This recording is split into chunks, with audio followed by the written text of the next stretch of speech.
Alice's Adventures in Wonderland by Lewis Carroll. The Millennium Fulcrum Edition 3.0. Contents Chapter 1. Down the Rabbit Hole Chapter 2. The Pool of Tears Chapter 3. A Caucus Race and a Long Tail Chapter 4. The Rabbit Sends in a Little Bill Chapter 5. Advice from a Caterpillar Chapter 6. Pig and Pepper Chapter 7. A Mad Tea Party Chapter 8. The Queen's Croquet Ground Chapter 9. The Mock Turtle's Story Chapter 10. The Lobster Quadrille Chapter 11. Who Stole the Tarts? Chapter 12. Alice's Evidence Chapter 1. Down the rabbit hole. Alice was beginning to get very tired of sitting by her sister on the bank, and of having nothing to do. Once or twice she had peeped into the book her sister was reading, but it had no pictures or conversations in it, and what is the use of a book, thought Alice, without pictures or conversations? So she was considering in her own mind, as well as she could, for the hot day made her feel very sleepy and stupid, whether the pleasure of making a daisy chain would be worth the trouble of getting up and picking the daisies, when suddenly a white rabbit with pink eyes ran close by her. There was nothing so very remarkable in that, nor did Alice think it so very much out of the way to hear the rabbit say to itself, "Oh dear! Oh dear! I shall be late." When she thought it over afterwards, it occurred to her that she ought to have wondered at this, but at the time it all seemed quite natural. But when the rabbit actually took a watch out of its waistcoat pocket and looked at it, and then hurried on, Alice started to her feet, for it flashed across her mind that she had never before seen a rabbit with either a waistcoat pocket or a watch to take out of it, and burning with curiosity, she ran across the field after it, and fortunately was just in time to see it pop down a large rabbit hole under the hedge. In another moment down went Alice after it, never once considering how in the world she was to get out again. The rabbit hole went straight on like a tunnel for some way, and then dipped suddenly down, so suddenly that Alice had not a moment to think about stopping herself before she found herself falling down a very deep well. Either the well was very deep, or she fell very slowly, for she had plenty of time as she went down to look about her and to wonder what was going to happen next. First, she tried to look down and make out what she was coming to, but it was too dark to see anything. Then she looked at the sides of the well, and noticed that they were filled with cupboards and bookshelves. Here and there she saw maps and pictures hung upon pegs. She took down a jar from one of the shelves as she passed. It was labeled orange marmalade, but to her great disappointment it was empty. She did not like to drop the jar for fear of killing somebody underneath, so managed to put it into one of the cupboards as she fell past it. Well, thought Alice to herself, after such a fall as this, I shall think nothing of tumbling downstairs. How brave they'll all think me at home. Why, I wouldn't say anything about it, even if I fell off the top of the house. Which was very likely true. Down, down, down. Would the fall never come to an end? I wonder how many miles I've fallen by this time, she said aloud. I must be getting somewhere near the center of the earth. Let me see, that would be 4,000 miles down, I think, for, you see, Alice had learnt several things of this sort in her lessons in the schoolroom, and though this was not a very good opportunity for showing off her knowledge, as there was no one to listen to her, still it was good practice to say it over. Yes, that's about the right distance, but then I wonder what latitude or longitude I've got to? Alice had no idea what latitude was, or longitude either, but thought they were nice grand words to say. Presently she began again. I wonder if I shall fall right through the earth. How funny it'll seem to come out among the people that walk with their heads downward. The antipathies, I think. She was rather glad there was no one listening this time, as it didn't sound at all the right word, but I shall have to ask them what the name of the country is, you know. Please, ma'am, is this New Zealand or Australia? And she tried to curtsy as she spoke, fancy curtsying as you're falling through the air. Do you think you could manage it? And what an ignorant little girl she'll think me for asking. No, it'll never do to ask. Perhaps I shall see it written up somewhere. Down, down, down.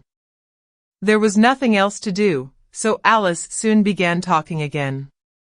Dinah'll miss me very much tonight, I should think. Dinah was the cat. I hope they'll remember her saucer of milk at tea time. Dinah, my dear. I wish you were down here with me.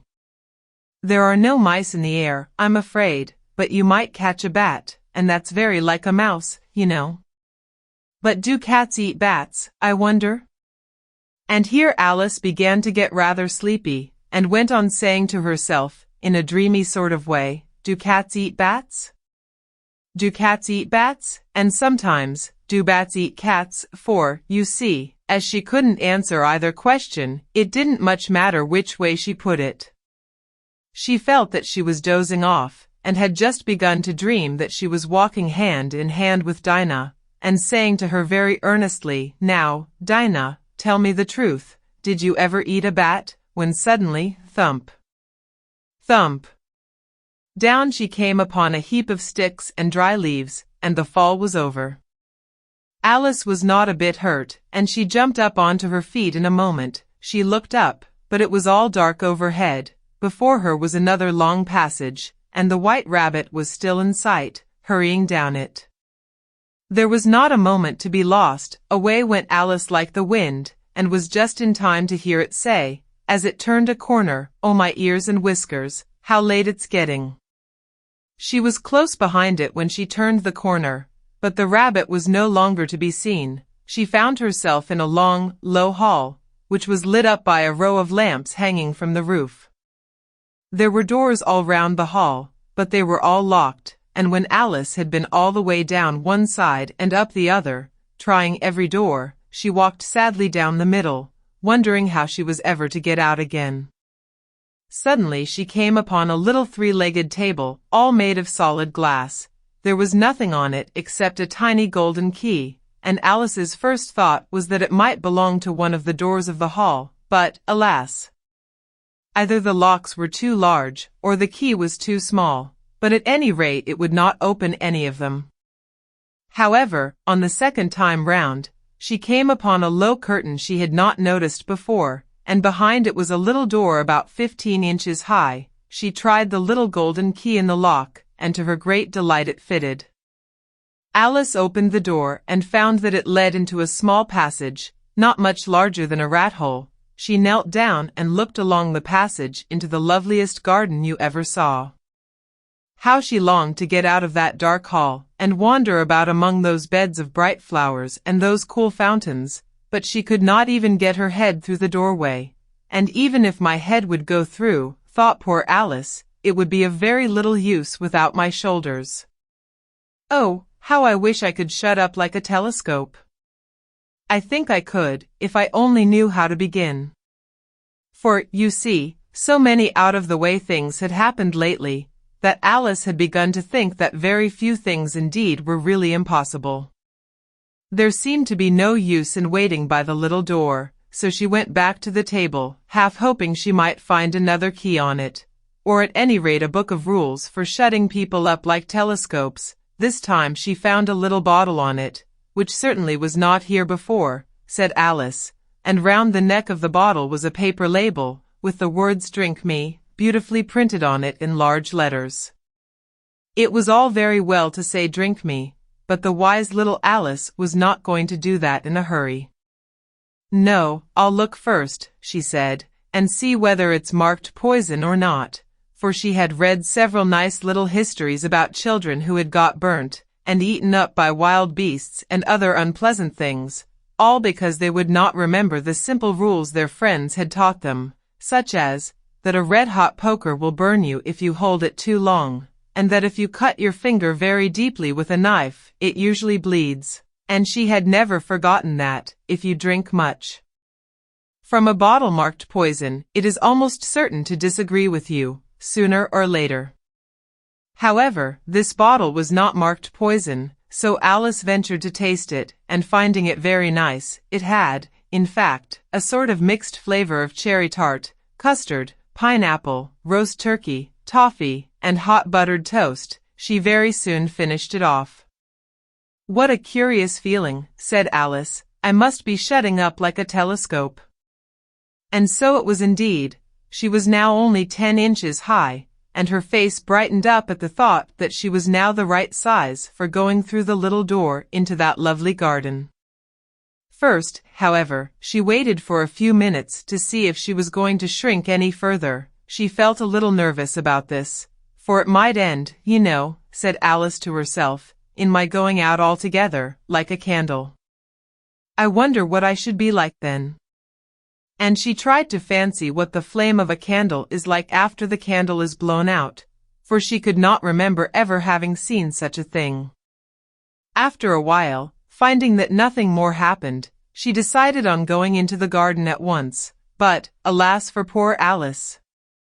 When she got to the door, she found she had forgotten the little golden key, and when she went back to the table for it, she found she could not possibly reach it. She could see it quite plainly through the glass, and she tried her best to climb up one of the legs of the table, but it was too slippery, and when she had tired herself out with trying, the poor little thing sat down and cried. "Come, there's no use in crying like that," said Alice to herself, rather sharply. "I advise you to leave off this minute." She generally gave herself very good advice, though she very seldom followed it, and sometimes she scolded herself so severely as to bring tears into her eyes, and once she remembered trying to box her own ears for having cheated herself in a game of croquet she was playing against herself, for this curious child was very fond of pretending to be two people. "But it's no use now," thought poor Alice, "to pretend to be two people. Why, there's hardly enough of me left to make one respectable person." Soon her eye fell on a little glass box that was lying under the table. She opened it and found in it a very small cake, on which the words "E.M.E." were beautifully marked in currants. "Well, I'll eat it," said Alice, "and if it makes me grow larger, I can reach the key, and if it makes me grow smaller, I can creep under the door, so either way I'll get into the garden, and I don't care which happens." She ate a little bit, and said anxiously to herself, "Which way?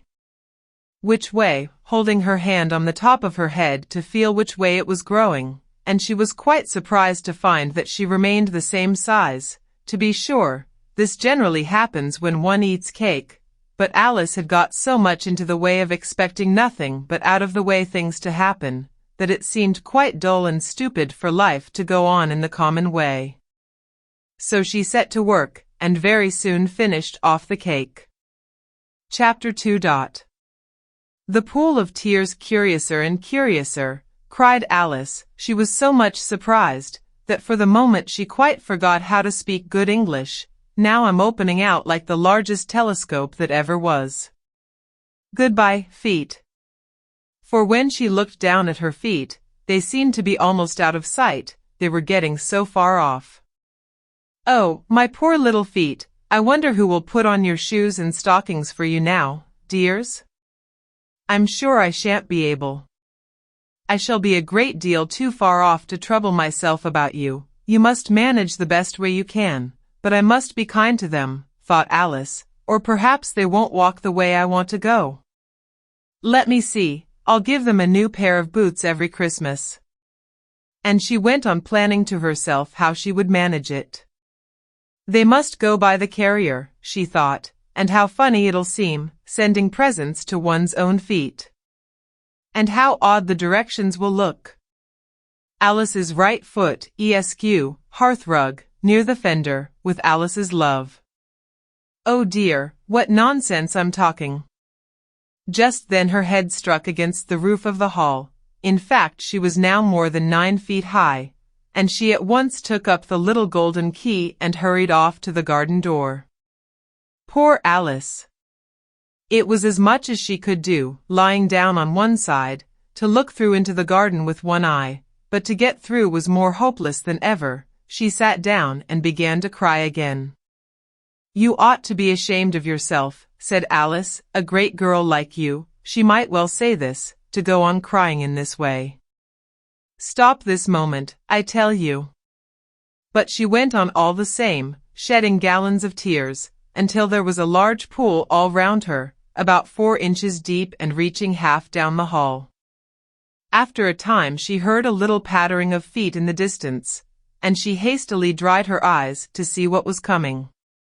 It was the White Rabbit returning, splendidly dressed, with a pair of white kid gloves in one hand and a large fan in the other. He came trotting along in a great hurry, muttering to himself as he came, "Oh, the Duchess, the Duchess. Oh, won't she be savage if I've kept her waiting?" Alice felt so desperate that she was ready to ask help of anyone, so, when the rabbit came near her, she began, in a low, timid voice, "If you please, sir." The rabbit started violently, dropped the white kid gloves and the fan, and scurried away into the darkness as hard as he could go. Alice took up the fan and gloves, and, as the hall was very hot, she kept fanning herself all the time she went on talking. "Dear, dear. How queer everything is today. And yesterday things went on just as usual. I wonder if I've been changed in the night. Let me think, was I the same when I got up this morning? I almost think I can remember feeling a little different. But if I'm not the same, the next question is, who in the world am I? Ah, that's the great puzzle."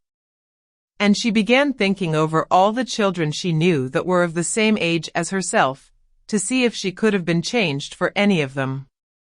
"I'm sure I'm not Ada," she said, "for her hair goes in such long ringlets, and mine doesn't go in ringlets at all, and I'm sure I can't be Mabel, for I know all sorts of things, and she, oh, she knows such a very little.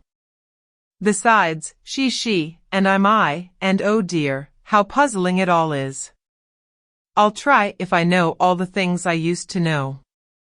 Let me see, 4 times 5 is 12, and 4 times 6 is 13, and 4 times 7 is oh dear. I shall never get to 20 at that rate. However, the multiplication table doesn't signify. Let's try geography. London is the capital of Paris, and Paris is the capital of Rome, and Rome, no, that's all wrong, I'm certain. I must have been changed for Mabel. I'll try and say, how doth the little," and she crossed her hands on her lap as if she were saying lessons, and began to repeat it, but her voice sounded hoarse and strange, and the words did not come the same as they used to do. "How doth the little crocodile improve his shining tail, and pour the waters of the Nile on every golden scale? How cheerfully he seems to grin, how neatly spread his claws, and welcome little fishes in with gently smiling jaws." "I'm sure those are not the right words," said poor Alice, and her eyes filled with tears again as she went on. "I must be Mabel after all, and I shall have to go and live in that poky little house, and have next to no toys to play with, and oh, ever so many lessons to learn. No, I've made up my mind about it. If I'm Mabel, I'll stay down here. It'll be no use their putting their heads down and saying, 'Come up again, dear.' I shall only look up and say, 'Who am I then?' Tell me that first, and then, if I like being that person, I'll come up. If not, I'll stay down here till I'm somebody else. But, oh dear," cried Alice, with a sudden burst of tears, "I do wish they would put their heads down. I am so very tired of being all alone here." As she said this she looked down at her hands, and was surprised to see that she had put on one of the rabbit's little white kid gloves while she was talking. "How can I have done that?" she thought. "I must be growing small again." She got up and went to the table to measure herself by it, and found that, as nearly as she could guess, she was now about 2 feet high, and was going on shrinking rapidly. She soon found out that the cause of this was the fan she was holding, and she dropped it hastily, just in time to avoid shrinking away altogether. "That was a narrow escape," said Alice, a good deal frightened at the sudden change, but very glad to find herself still in existence. "And now for the garden," and she ran with all speed back to the little door, but, alas! The little door was shut again, and the little golden key was lying on the glass table as before, and things are worse than ever, thought the poor child, for I never was so small as this before, never. And I declare it's too bad, that it is. As she said these words her foot slipped, and in another moment, splash! She was up to her chin in salt water. Her first idea was that she had somehow fallen into the sea, and in that case I can go back by railway, she said to herself. Alice had been to the seaside once in her life, and had come to the general conclusion that wherever you go to on the English coast you find a number of bathing machines in the sea, some children digging in the sand with wooden spades, then a row of lodging houses, and behind them a railway station. However, she soon made out that she was in the pool of tears which she had wept when she was 9 feet high. I wish I hadn't cried so much, said Alice, as she swam about, trying to find her way out. I shall be punished for it now, I suppose, by being drowned in my own tears. That will be a queer thing, to be sure. However, everything is queer today. Just then she heard something splashing about in the pool a little way off, and she swam nearer to make out what it was. At first she thought it must be a walrus or hippopotamus, but then she remembered how small she was now, and she soon made out that it was only a mouse that had slipped in like herself. Would it be of any use, now, thought Alice, to speak to this mouse? Everything is so out of the way down here, that I should think very likely it can talk. At any rate, there's no harm in trying. So she began, "Oh mouse, do you know the way out of this pool? I am very tired of swimming about here, oh mouse." Alice thought this must be the right way of speaking to a mouse. She had never done such a thing before, but she remembered having seen in her brother's Latin grammar, a mouse of a mouse to a mouse, oh mouse. The mouse looked at her rather inquisitively, and seemed to her to wink with one of its little eyes, but it said nothing. Perhaps it doesn't understand English, thought Alice. I dare say it's a French mouse, come over with William the Conqueror. For, with all her knowledge of history, Alice had no very clear notion how long ago anything had happened. So she began again, "Oh est ma chat," which was the first sentence in her French lesson book. The mouse gave a sudden leap out of the water, and seemed to quiver all over with fright. "Oh, I beg your pardon," cried Alice hastily, afraid that she had hurt the poor animal's feelings. "I quite forgot you didn't like cats." "Not like cats," cried the mouse in a shrill, passionate voice. "Would you like cats if you were me?" "Well, perhaps not," said Alice in a soothing tone. "Don't be angry about it. And yet I wish I could show you our cat Dinah. I think you'd take a fancy to cats if you could only see her.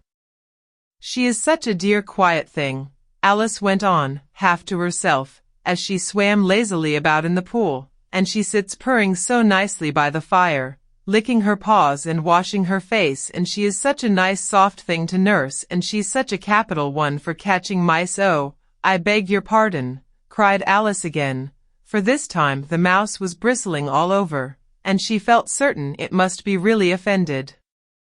"We won't talk about her any more if you'd rather not." "We indeed," cried the mouse, who was trembling down to the end of his tail. "As if I would talk on such a subject. Our family always hated cats, nasty, low, vulgar things." "Don't let me hear the name again." "I won't indeed," said Alice, in a great hurry to change the subject of conversation. Are you fond of dogs?" The mouse did not answer, so Alice went on eagerly. "There is such a nice little dog near our house I should like to show you. A little bright-eyed terrier, you know, with such long curly brown hair. And it'll fetch things when you throw them, and it'll sit up and beg for its dinner, and all sorts of things I can't remember half of them, and it belongs to a farmer, you know, and he says it's so useful, it's worth £100. He says it kills all the rats and oh dear," cried Alice in a sorrowful tone, "I'm afraid I've offended it again." For the mouse was swimming away from her as hard as it could go, and making quite a commotion in the pool as it went. so she called softly after it, "Mouse dear, do come back again, and we won't talk about cats or dogs either, if you don't like them." When the mouse heard this, it turned round and swam slowly back to her. Its face was quite pale, with passion, Alice thought, and it said in a low trembling voice, "Let us get to the shore, and then I'll tell you my history, and you'll understand why it is I hate cats and dogs." It was high time to go, for the pool was getting quite crowded with the birds and animals that had fallen into it. There were a duck and a dodo, a lory and an eaglet, and several other curious creatures. Alice led the way, and the whole party swam to the shore. Chapter 3. A caucus race and a long tail. They were indeed a queer-looking party that assembled on the bank, the birds with draggled feathers, the animals with their fur clinging close to them, and all dripping wet, cross, and uncomfortable. The first question, of course, was, how to get dry again. They had a consultation about this, and after a few minutes it seemed quite natural to Alice to find herself talking familiarly with them, as if she had known them all her life. Indeed, she had quite a long argument with the lory, who at last turned sulky, and would only say, "I am older than you, and must know better," and this Alice would not allow without knowing how old it was, and, as the lory positively refused to tell its age, there was no more to be said. At last the mouse, who seemed to be a person of authority among them, called out, "Sit down, all of you, and listen to me. I'll soon make you dry enough." They all sat down at once, in a large ring, with the mouse in the middle. Alice kept her eyes anxiously fixed on it, for she felt sure she would catch a bad cold if she did not get dry very soon. "Ahem," said the mouse with an important air, "are you all ready? This is the driest thing I know. Silence all round, if you please." William the Conqueror, whose cause was favored by the Pope, was soon submitted to by the English, who wanted leaders, and had been of late much accustomed to usurpation and conquest. "Edwin and Morcar, the Earls of Mercia and Northumbria." "Ugh," said the lory, with a shiver. "I beg your pardon," said the mouse, frowning, but very politely. "Did you speak?" "Not I," said the lory hastily. "I thought you did," said the mouse. "I proceed. Edwin and Morcar, the Earls of Mercia and Northumbria, declared for him, and even Stigand, the patriotic Archbishop of Canterbury, found it advisable." "Found what?" said the duck. "Found it," the mouse replied rather crossly. "Of course you know what it means." "I know what it means well enough. When I find a thing," said the duck, "it's generally a frog or a worm. The question is, what did the Archbishop find?" The mouse did not notice this question, but hurriedly went on, "Found it advisable to go with Edgar Atheling to meet William and offer him the crown." William's conduct at first was moderate, but the insolence of his Normans. "How are you getting on now, my dear?" it continued, turning to Alice as it spoke. "As wet as ever," said Alice in a melancholy tone. "It doesn't seem to dry me at all." "In that case," said the dodo solemnly, rising to its feet, "I move that the meeting adjourn, for the immediate adoption of more energetic remedies." "Speak English," said the eaglet. "I don't know the meaning of half those long words, and, what's more, I don't believe you do either." And the eaglet bent down its head to hide a smile. Some of the other birds tittered audibly. "What I was going to say," said the dodo in an offended tone, "was, that the best thing to get us dry would be a caucus race." "What is a caucus race?" said Alice, not that she wanted much to know, but the dodo had paused as if it thought that somebody ought to speak, and no one else seemed inclined to say anything. "Why," said the dodo, "the best way to explain it is to do it. And, as you might like to try the thing yourself, some winter day, I will tell you how the dodo managed it. First it marked out a race course, in a sort of circle. The exact shape doesn't matter, it said, and then all the party were placed along the course, here and there. There was no 1, 2, 3, and away, but they began running when they liked, and left off when they liked. so that it was not easy to know when the race was over. However, when they had been running half an hour or so, and were quite dry again, the dodo suddenly called out, "The race is over," and they all crowded round it, panting, and asking, "But who has won?" This question the dodo could not answer without a great deal of thought, and it sat for a long time with one finger pressed upon its forehead, the position in which you usually see Shakespeare in the pictures of him, while the rest waited in silence. At last the dodo said, "Everybody has one, and all must have prizes." "But who is to give the prizes?" quite a chorus of voices asked. "Why, she, of course," said the dodo, pointing to Alice with one finger, and the whole party at once crowded round her, calling out in a confused way, "Prizes! Prizes!" Alice had no idea what to do, and in despair she put her hand in her pocket, and pulled out a box of comfits. Luckily the salt water had not got into it, and handed them round as prizes. There was exactly one apiece, all round. "But she must have a prize herself, you know," said the mouse. "Of course," the dodo replied very gravely. "What else have you got in your pocket?" he went on, turning to Alice. "Only a thimble," said Alice sadly. "Hand it over here," said the dodo. Then they all crowded round her once more, while the dodo solemnly presented the thimble, saying, "We beg your acceptance of this elegant thimble," and, when it had finished this short speech, they all cheered. Alice thought the whole thing very absurd, but they all looked so grave that she did not dare to laugh, and, as she could not think of anything to say, she simply bowed, and took the thimble, looking as solemn as she could.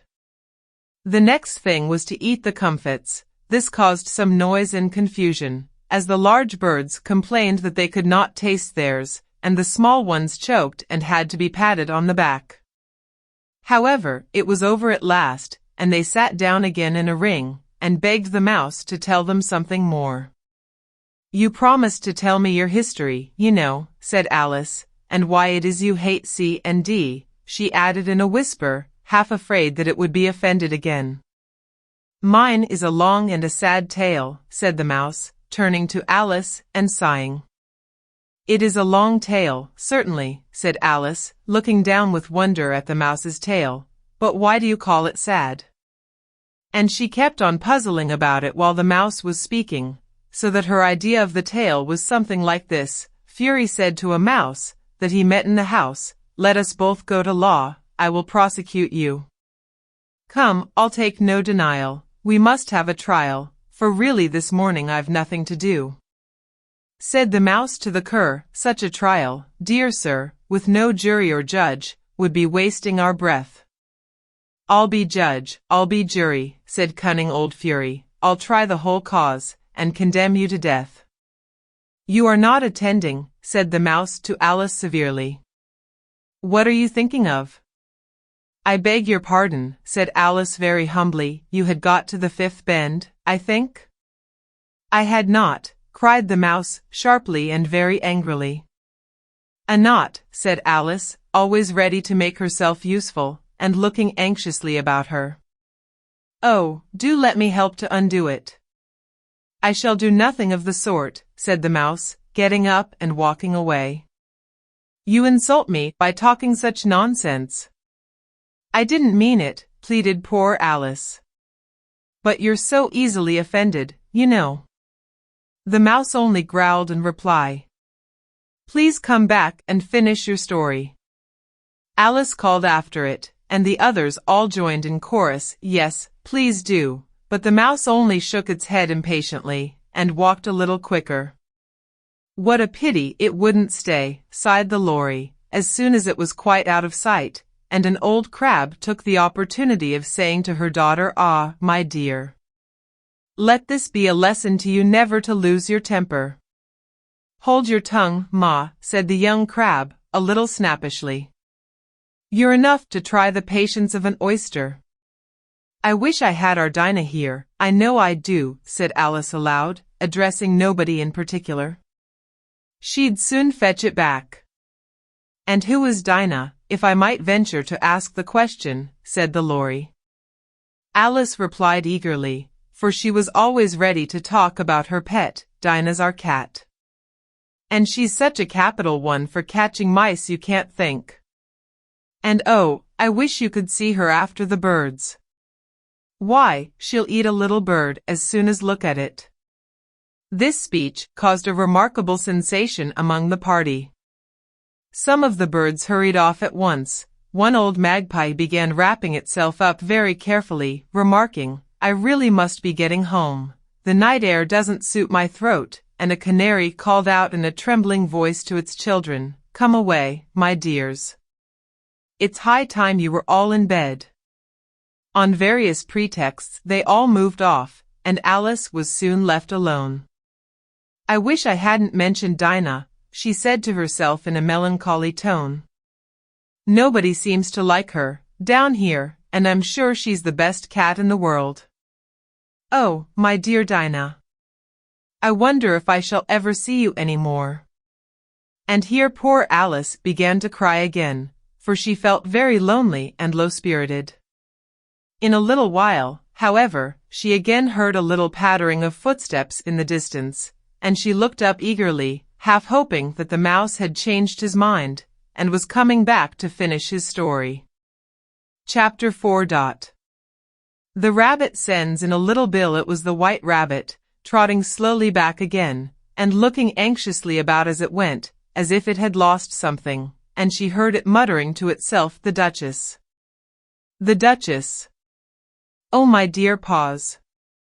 Oh my fur and whiskers. She'll get me executed, as sure as ferrets are ferrets. Where can I have dropped them, I wonder?" Alice guessed in a moment that it was looking for the fan and the pair of white kid gloves, and she very good-naturedly began hunting about for them, but they were nowhere to be seen. Everything seemed to have changed since her swim in the pool, and the great hall, with the glass table and the little door, had vanished completely. Very soon the rabbit noticed Alice, as she went hunting about, and called out to her in an angry tone, "Why, Marianne, what are you doing out here? Run home this moment, and fetch me a pair of gloves and a fan. Quick, now." And Alice was so much frightened that she ran off at once in the direction it pointed to, without trying to explain the mistake it had made. "He took me for his housemaid," she said to herself as she ran. "How surprised he'll be when he finds out who I am. But I'd better take him his fan and gloves, that is, if I can find them." As she said this, she came upon a neat little house, on the door of which was a bright brass plate with the name W. Rabbit engraved upon it. She went in without knocking, and hurried upstairs, in great fear lest she should meet the real Mary and be turned out of the house before she had found the fan and gloves. "How queer it seems," Alice said to herself, "to be going messages for a rabbit. I suppose Dinah'll be sending me on messages next." And she began fancying the sort of thing that would happen. "Miss Alice. Come here directly, and get ready for your walk. Coming in a minute, nurse. But I've got to see that the mouse doesn't get out. Only I don't think," Alice went on, "that they'd let Dinah stop in the house if it began ordering people about like that." By this time she had found her way into a tidy little room with a table in the window, and on it, as she had hoped, a fan and 2 or 3 pairs of tiny white kid gloves. She took up the fan and a pair of the gloves, and was just going to leave the room, when her eye fell upon a little bottle that stood near the looking-glass. There was no label this time with the words "Drink me," but nevertheless she uncorked it and put it to her lips. "I know something interesting is sure to happen," she said to herself, "whenever I eat or drink anything, so I'll just see what this bottle does. I do hope it'll make me grow large again, for really I'm quite tired of being such a tiny little thing." It did so indeed, and much sooner than she had expected. Before she had drunk half the bottle, she found her head pressing against the ceiling, and had to stoop to save her neck from being broken.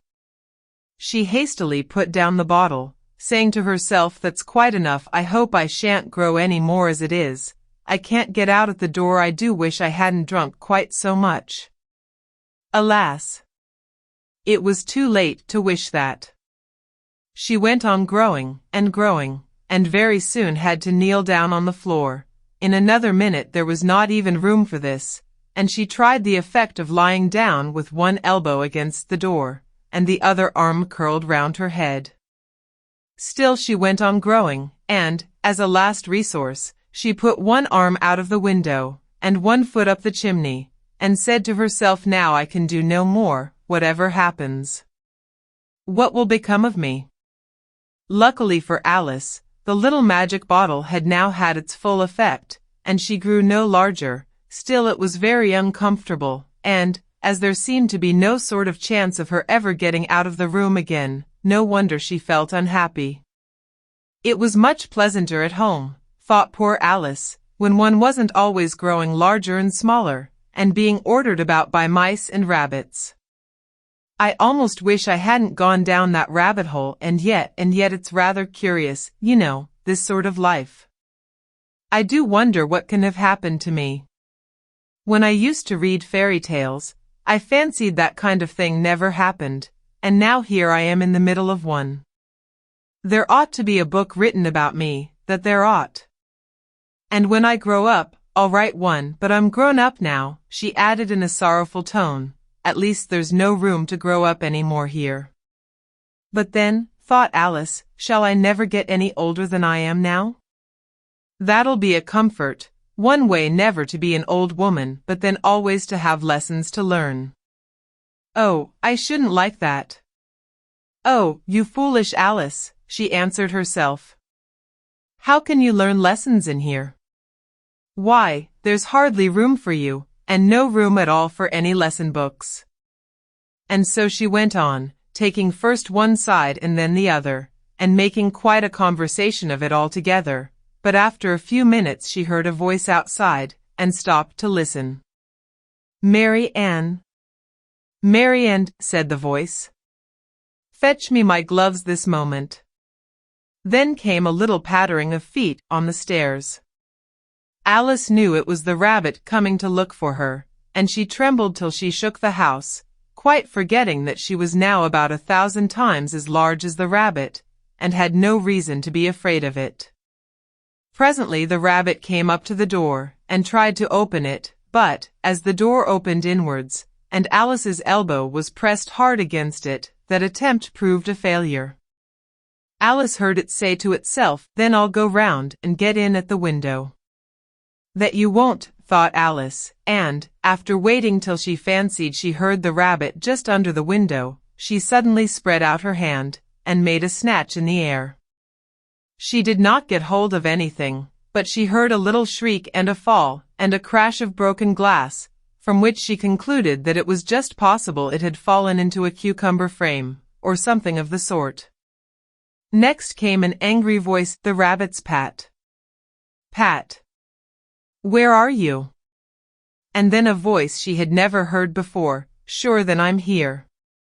Digging for apples, Your Honor. Digging for apples, indeed, said the rabbit angrily. Here. Come and help me out of this. Sounds of more broken glass. Now tell me, Pat, what's that in the window? Sure, it's an arm, Your Honor.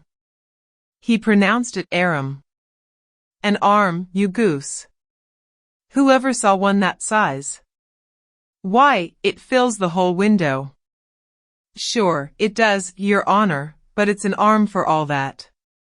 Well, it's got no business there, at any rate, go and take it away. There was a long silence after this, and Alice could only hear whispers now and then, such as, sure, I don't like it, Your Honor, at all.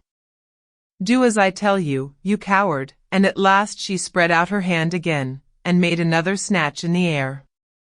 This time there were two little shrieks, and more sounds of broken glass. What a number of cucumber frames there must be, thought Alice. I wonder what they'll do next. As for pulling me out of the window, I only wish they could. I'm sure I don't want to stay in here any longer. She waited for some time without hearing anything more. At last came a rumbling of little cartwheels, and the sound of a good many voices all talking together. She made out the words, "Where's the other ladder?" "Why, I hadn't to bring but one, Bill's got the other Bill." "Fetch it here, lad."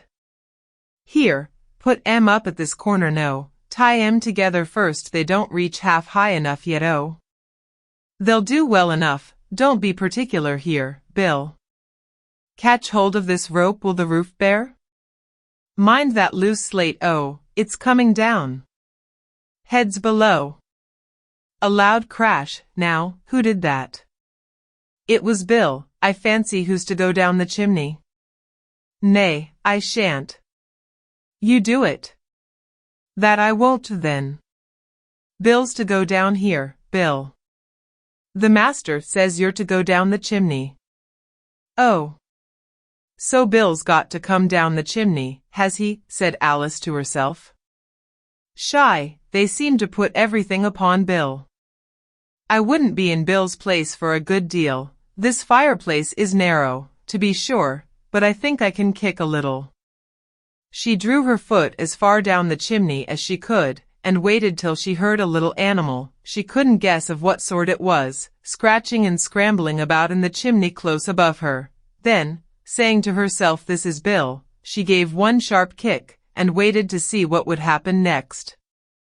The first thing she heard was a general chorus of "There goes Bill," then the rabbit's voice along "Catch him, you by the hedge," then silence, and then another confusion of voices "Hold up his head Brandy now don't choke him how was it, old fellow?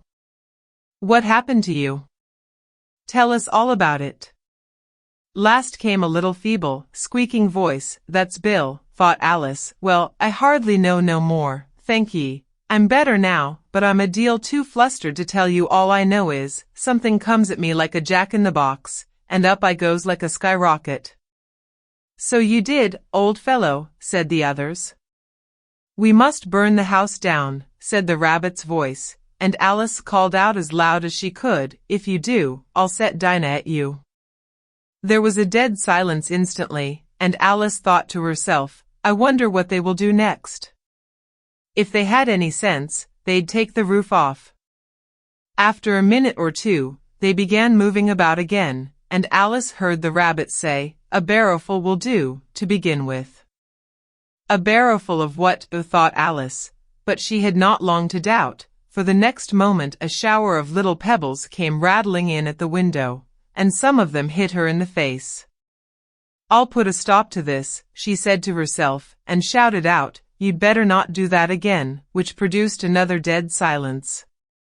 Alice noticed with some surprise that the pebbles were all turning into little cakes as they lay on the floor, and a bright idea came into her head. "If I eat one of these cakes," she thought, "it's sure to make some change in my size, and as it can't possibly make me larger, it must make me smaller, I suppose." So she swallowed one of the cakes, and was delighted to find that she began shrinking directly. As soon as she was small enough to get through the door, she ran out of the house, and found quite a crowd of little animals and birds waiting outside. The poor little lizard, Bill, was in the middle, being held up by 2 guinea pigs, who were giving it something out of a bottle. They all made a rush at Alice the moment she appeared, but she ran off as hard as she could, and soon found herself safe in a thick wood. "The first thing I've got to do," said Alice to herself, as she wandered about in the wood, "is to grow to my right size again, and the second thing is to find my way into that lovely garden. I think that will be the best plan." It sounded an excellent plan, no doubt, and very neatly and simply arranged. The only difficulty was, that she had not the smallest idea how to set about it, and while she was peering about anxiously among the trees, a little sharp bark just over her head made her look up in a great hurry. An enormous puppy was looking down at her with large round eyes, and feebly stretching out one paw, trying to touch her. "Poor little thing," said Alice, in a coaxing tone, and she tried hard to whistle to it, but she was terribly frightened all the time at the thought that it might be hungry, in which case it would be very likely to eat her up in spite of all her coaxing. Hardly knowing what she did, she picked up a little bit of stick, and held it out to the puppy, whereupon the puppy jumped into the air off all its feet at once, with a yelp of delight, and rushed at the stick, and made believe to worry it. Then Alice dodged behind a great thistle, to keep herself from being run over, and the moment she appeared on the other side, the puppy made another rush at the stick, and tumbled head over heels in its hurry to get hold of it. Then Alice, thinking it was very like having a game of play with a cart horse, and expecting every moment to be trampled under its feet, ran round the thistle again. Then the puppy began a series of short charges at the stick, running a very little way forwards each time and a long way back, and barking hoarsely all the while, till at last it sat down a good way off, panting, with its tongue hanging out of its mouth, and its great eyes half shut. This seemed to Alice a good opportunity for making her escape, so she set off at once, and ran till she was quite tired and out of breath, and till the puppy's bark sounded quite faint in the distance. "And yet what a dear little puppy it was," said Alice, as she leant against a buttercup to rest herself, and fanned herself with one of the leaves. "I should have liked teaching it tricks very much, if I'd only been the right size to do it. Oh dear! I'd nearly forgotten that I've got to grow up again. Let me see, how is it to be managed? I suppose I ought to eat or drink something or other, but the great question is, what?" The great question certainly was, what?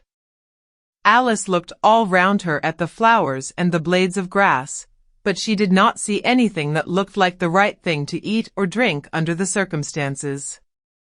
There was a large mushroom growing near her, about the same height as herself, and when she had looked under it, and on both sides of it, and behind it, it occurred to her that she might as well look and see what was on the top of it. She stretched herself up on tiptoe, and peeped over the edge of the mushroom, and her eyes immediately met those of a large blue caterpillar, that was sitting on the top with its arms folded, quietly smoking a long hookah, and taking not the smallest notice of her or of anything else. Chapter 5. Advice from a caterpillar. The caterpillar and Alice looked at each other for some time in silence. At last the caterpillar took the hookah out of its mouth, and addressed her in a languid, sleepy voice. "Who are you?" said the caterpillar. This was not an encouraging opening for a conversation. Alice replied, rather shyly, I hardly know, sir. Just at present at least I know who I was when I got up this morning, but I think I must have been changed several times since then." "What do you mean by that?" said the caterpillar sternly. "Explain yourself." "I can't explain myself, I'm afraid, sir," said Alice, "because I'm not myself, you see." "I don't see," said the caterpillar. "I'm afraid I can't put it more clearly," Alice replied very politely, "for I can't understand it myself to begin with, and being so many different sizes in a day is very confusing." "It isn't," said the caterpillar. "Well, perhaps you haven't found it so yet," said Alice, "but when you have to turn into a chrysalis you will some day, you know, and then after that into a butterfly, I should think you'll feel it a little queer, won't you?" "Not a bit," said the caterpillar. "Well, perhaps your feelings may be different," said Alice. "All I know is, it would feel very queer to me." "You," said the caterpillar contemptuously. "Who are you?" Which brought them back again to the beginning of the conversation. Alice felt a little irritated at the caterpillar's making such very short remarks, and she drew herself up and said, very gravely, "I think you ought to tell me who you are, first." "Why?" said the caterpillar. Here was another puzzling question, and as Alice could not think of any good reason, and as the caterpillar seemed to be in a very unpleasant state of mind, she turned away. "Come back," the caterpillar called after her. "I've something important to say." This sounded promising, certainly. Alice turned and came back again. "Keep your temper," said the caterpillar. "Is that all?" said Alice, swallowing down her anger as well as she could. "No," said the caterpillar. Alice thought she might as well wait, as she had nothing else to do, and perhaps after all it might tell her something worth hearing. For some minutes it puffed away without speaking, but at last it unfolded its arms, took the hookah out of its mouth again, and said, "So you think you're changed, do you?" "I'm afraid I am, sir," said Alice. "I can't remember things as I used, and I don't keep the same size for 10 minutes together." "Can't remember what things," said the caterpillar. "Well, I've tried to say how doth the little busy bee, but it all came different." Alice replied in a very melancholy voice. "Repeat, you are old, Father William," said the caterpillar. Alice folded her hands, and began, "You are old, Father William," the young man said, "and your hair has become very white, and yet you incessantly stand on your head. Do you think, at your age, it is right?" "In my youth," Father William replied to his son, "I feared it might injure the brain, but, now that I'm perfectly sure I have none, why, I do it again and again." "You are old," said the youth, "as I mentioned before, and have grown most uncommonly fat, yet you turned a back somersault in at the door. Pray, what is the reason of that?" "In my youth," said the sage, as he shook his grey locks, "I kept all my limbs very supple. By the use of this ointment, 1 shilling the box. Allow me to sell you a couple." "You are old," said the youth, "and your jaws are too weak for anything tougher than suet, yet you finished the goose, with the bones and the beak. Pray, how did you manage to do it?" "In my youth," said his father, "I took to the law and argued each case with my wife, and the muscular strength, which it gave to my jaw, has lasted the rest of my life." "You are old," said the youth, "one would hardly suppose that your eye was as steady as ever, yet you balanced an eel on the end of your nose. What made you so awfully clever?" "I have answered 3 questions, and that is enough," said his father. "Don't give yourself airs. Do you think I can listen all day to such stuff? Be off, or I'll kick you downstairs." "That is not said right," said the caterpillar. "Not quite right, I'm afraid," said Alice, timidly. "Some of the words have got altered." "It is wrong from beginning to end," said the caterpillar decidedly, and there was silence for some minutes. The caterpillar was the first to speak. "What size do you want to be?" it asked.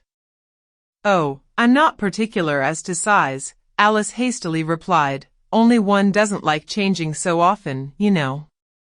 "I don't know," said the caterpillar.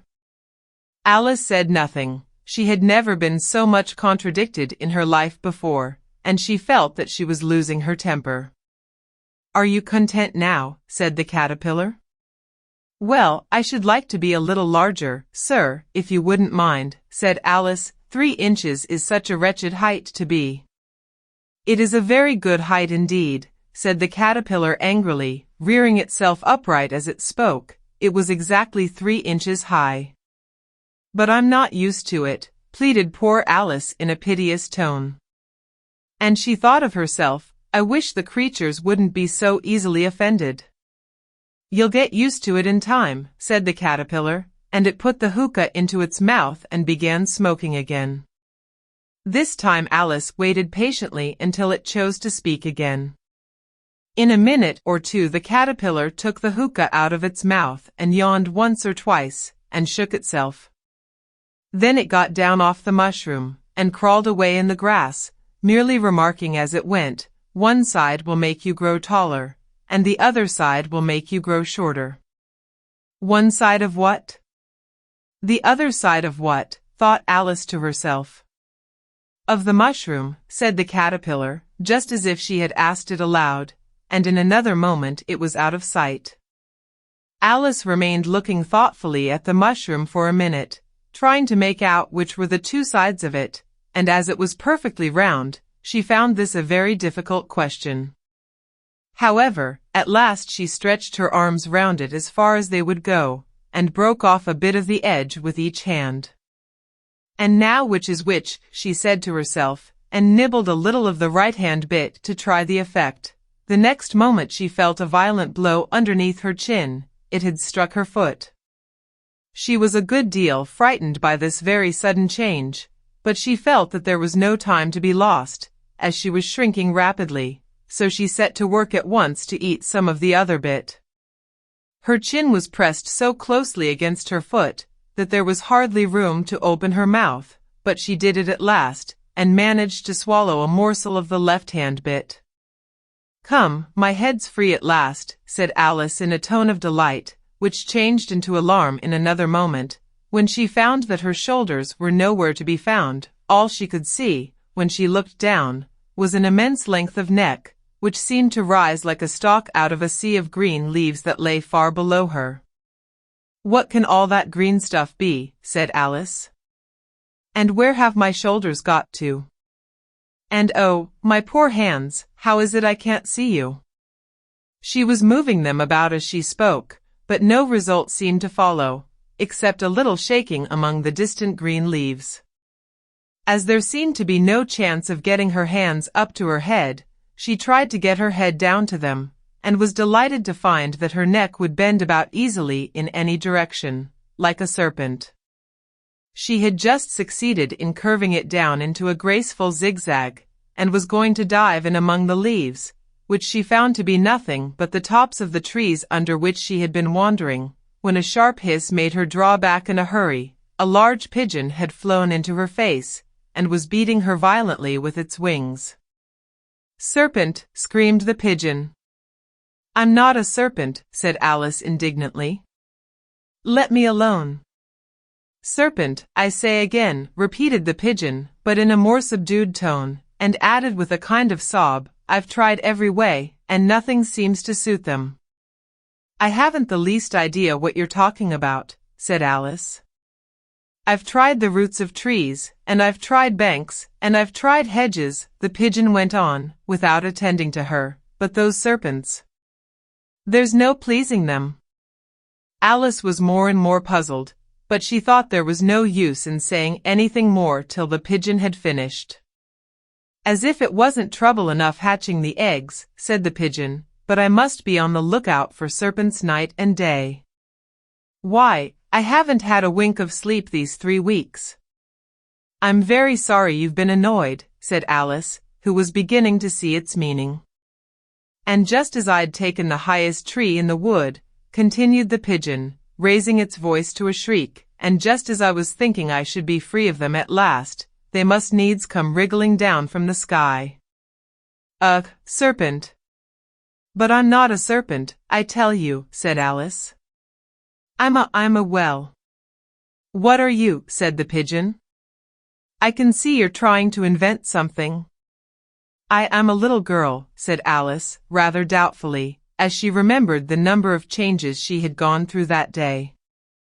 "A likely story indeed," said the pigeon in a tone of the deepest contempt. "I've seen a good many little girls in my time, but never one with such a neck as that. No, no. You're a serpent, and there's no use denying it. I suppose you'll be telling me next that you never tasted an egg." "I have tasted eggs, certainly," said Alice, who was a very truthful child, "but little girls eat eggs quite as much as serpents do, you know." "I don't believe it," said the pigeon, "but if they do, why then they're a kind of serpent, that's all I can say." This was such a new idea to Alice, that she was quite silent for a minute or two, which gave the pigeon the opportunity of adding, "You're looking for eggs. I know that well enough, and what does it matter to me whether you're a little girl or a serpent?" "It matters a good deal to me," said Alice hastily, "but I'm not looking for eggs, as it happens, and if I was, I shouldn't want yours. I don't like them raw." "Well, be off, then," said the pigeon in a sulky tone, as it settled down again into its nest. Alice crouched down among the trees as well as she could, for her neck kept getting entangled among the branches, and every now and then she had to stop and untwist it. After a while she remembered that she still held the pieces of mushroom in her hands, and she set to work very carefully, nibbling first at one and then at the other, and growing sometimes taller and sometimes shorter, until she had succeeded in bringing herself down to her usual height. It was so long since she had been anything near the right size, that it felt quite strange at first, but she got used to it in a few minutes, and began talking to herself, as usual. Come, there's half my plan done now. How puzzling all these changes are. I'm never sure what I'm going to be, from one minute to another. However, I've got back to my right size. The next thing is, to get into that beautiful garden. How is that to be done, I wonder? As she said this, she came suddenly upon an open place, with a little house in it about 4 feet high. Whoever lives there, thought Alice, it'll never do to come upon them this size. Why, I should frighten them out of their wits. So she began nibbling at the right-hand bit again, and did not venture to go near the house till she had brought herself down to 9 inches high. Chapter 6. Pig and Pepper. For a minute or two she stood looking at the house, and wondering what to do next, when suddenly a footman in livery came running out of the wood. She considered him to be a footman because he was in livery. Otherwise, judging by his face only, she would have called him a fish, and rapped loudly at the door with his knuckles. It was opened by another footman in livery, with a round face, and large eyes like a frog, and both footmen, Alice noticed, had powdered hair that curled all over their heads.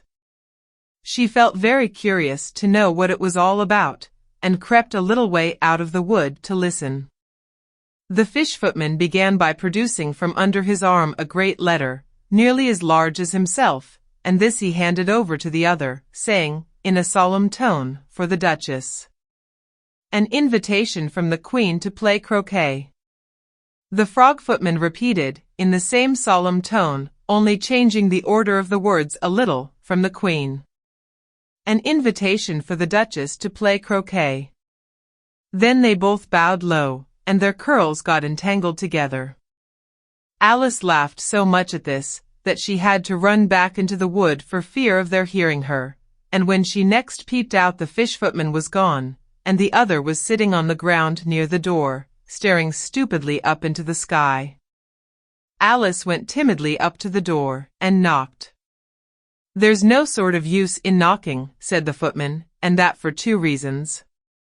First, because I'm on the same side of the door as you are. Secondly, because they're making such a noise inside, no one could possibly hear you.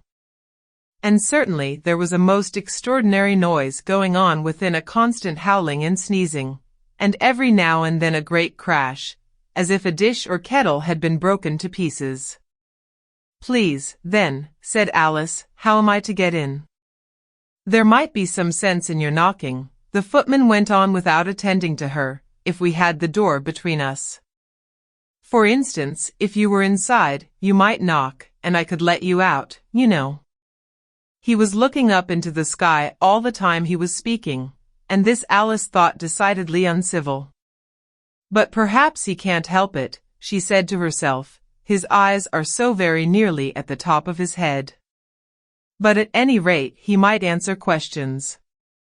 How am I to get in? She repeated, aloud. I shall sit here, the footman remarked, till tomorrow. At this moment the door of the house opened, and a large plate came skimming out, straight at the footman's head. It just grazed his nose, and broke to pieces against one of the trees behind him. Or next day, maybe, the footman continued in the same tone, exactly as if nothing had happened. How am I to get in? Asked Alice again, in a louder tone. Are you to get in at all? Said the footman. That's the first question, you know. It was, no doubt, only Alice did not like to be told so. It's really dreadful, she muttered to herself, the way all the creatures argue. It's enough to drive one crazy. The footman seemed to think this a good opportunity for repeating his remark, with variations. I shall sit here, he said, on and off, 4 days and days.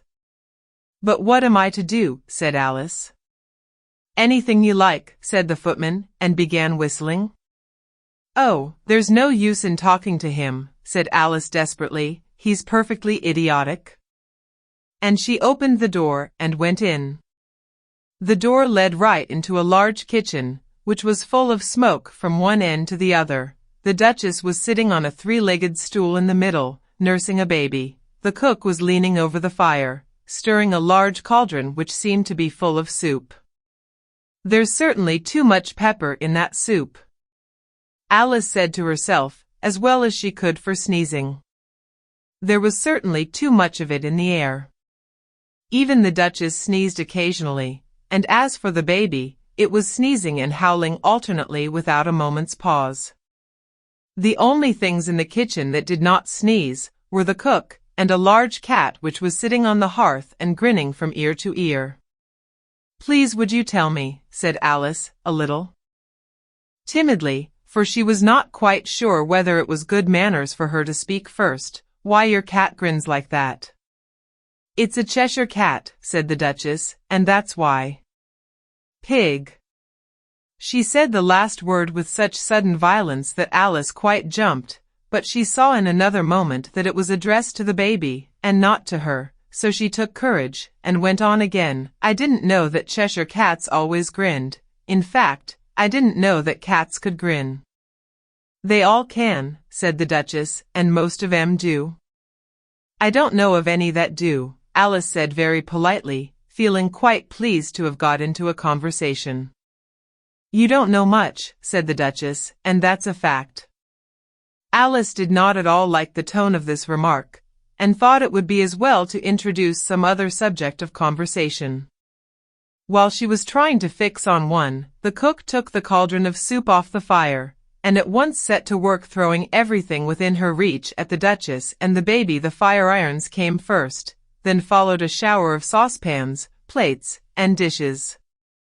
The Duchess took no notice of them even when they hit her, and the baby was howling so much already that it was quite impossible to say whether the blows hurt it or not. "Oh, please mind what you're doing," cried Alice, jumping up and down in an agony of terror. "Oh, there goes his precious nose," as an unusually large saucepan flew close by it, and very nearly carried it off. "If everybody minded their own business," the Duchess said in a hoarse growl, "the world would go round a deal faster than it does." "Which would not be an advantage," said Alice, who felt very glad to get an opportunity of showing off a little of her knowledge. "Just think of what work it would make with the day and night. You see, the Earth takes 24 hours to turn round on its axis." "Talking of axes," said the Duchess, "chop off her head." Alice glanced rather anxiously at the cook, to see if she meant to take the hint, but the cook was busily stirring the soup, and seemed not to be listening, so she went on again, 24 hours, I think, or is it 12? "Oh, don't bother me," said the Duchess, "I never could abide figures." And with that she began nursing her child again, singing a sort of lullaby to it as she did so, and giving it a violent shake at the end of every line. "Speak roughly to your little boy, and beat him when he sneezes. He only does it to annoy, because he knows it teases." Chorus. In which the cook and the baby joined "wow, wow, wow." While the Duchess sang the second verse of the song, she kept tossing the baby violently up and down, and the poor little thing howled so that Alice could hardly hear the words, "I speak severely to my boy, I beat him when he sneezes, for he can thoroughly enjoy the pepper when he pleases." Chorus. Wow, wow, wow. "Here. You may nurse it a bit, if you like," the Duchess said to Alice, flinging the baby at her as she spoke. "I must go and get ready to play croquet with the Queen," and she hurried out of the room. The cook threw a frying pan after her as she went out, but it just missed her. Alice caught the baby with some difficulty, as it was a queer-shaped little creature, and held out its arms and legs in all directions, just like a starfish, thought Alice.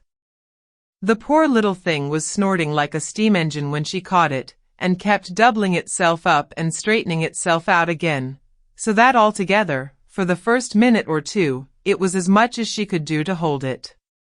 As soon as she had made out the proper way of nursing it, which was to twist it up into a sort of knot, and then keep tight hold of its right ear and left foot, so as to prevent its undoing itself, she carried it out into the open air.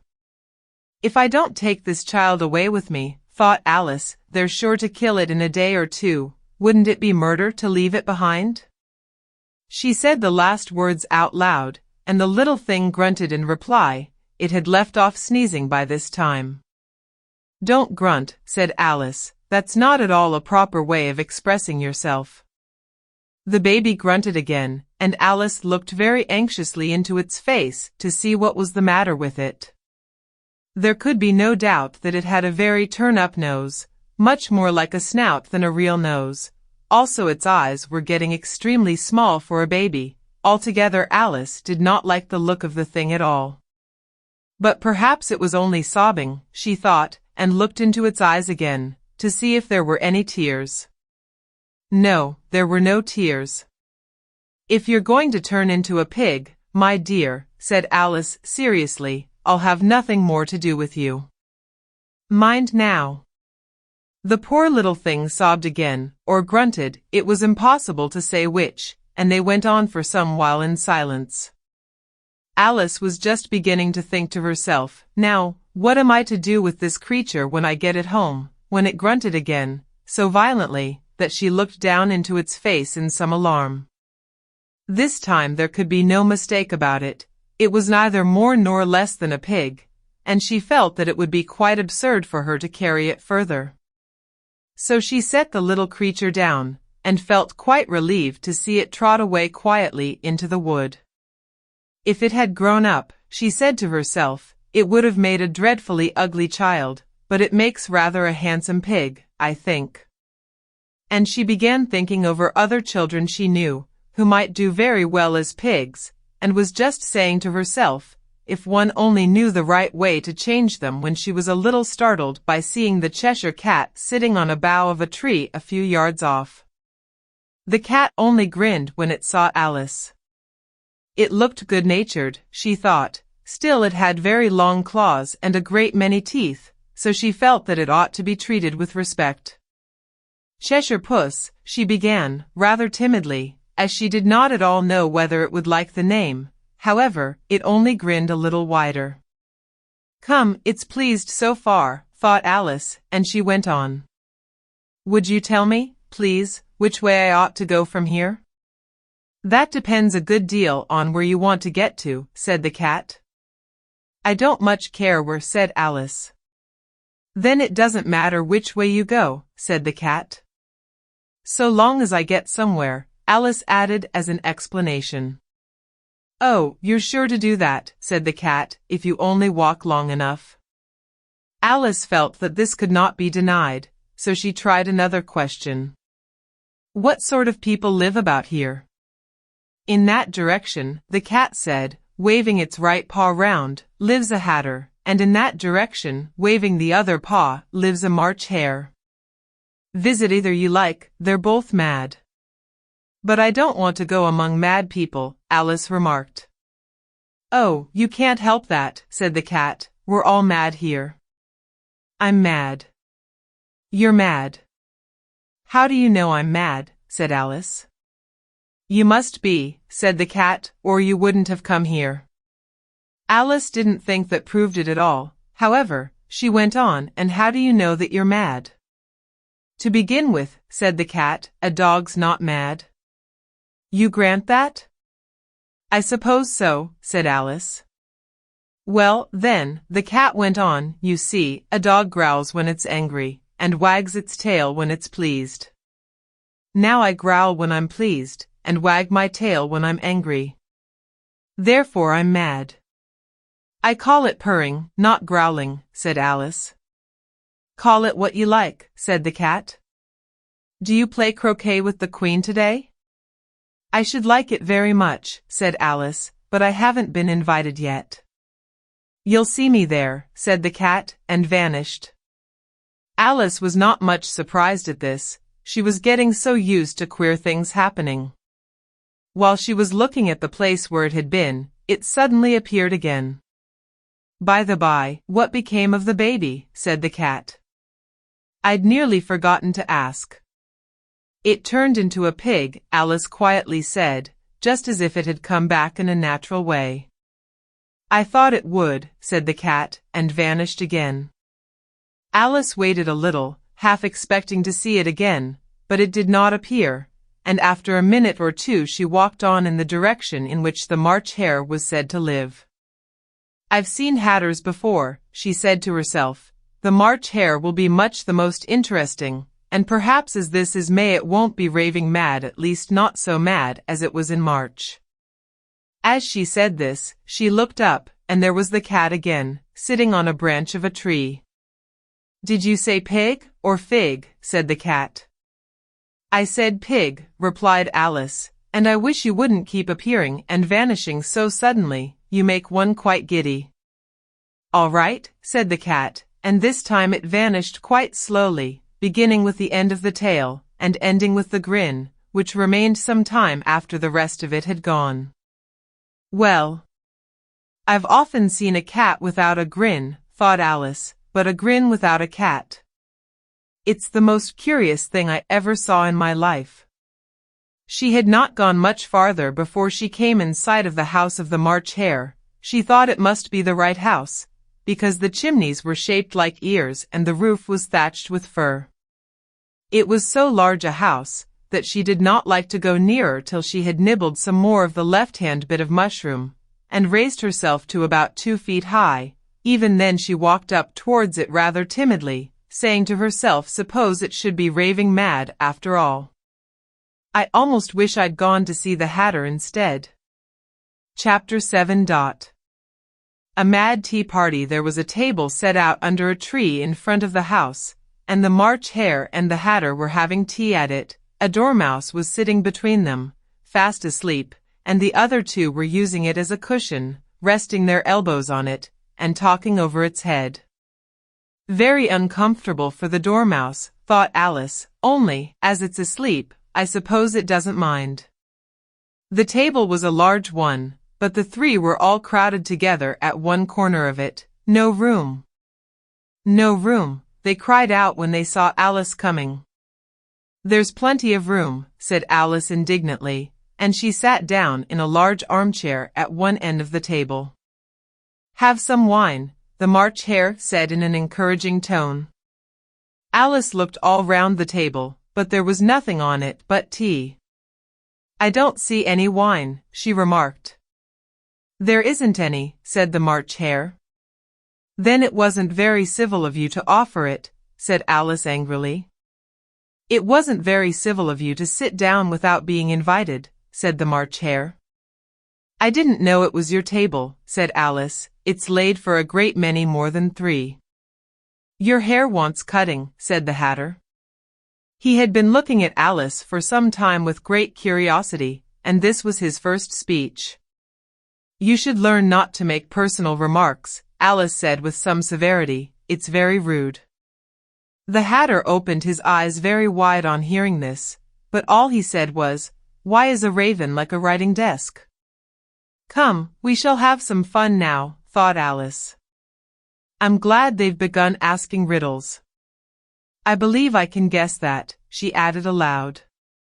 Do you mean that you think you can find out the answer to it? Said the March Hare. Exactly so, said Alice. Then you should say what you mean, the March Hare went on. I do, Alice hastily replied.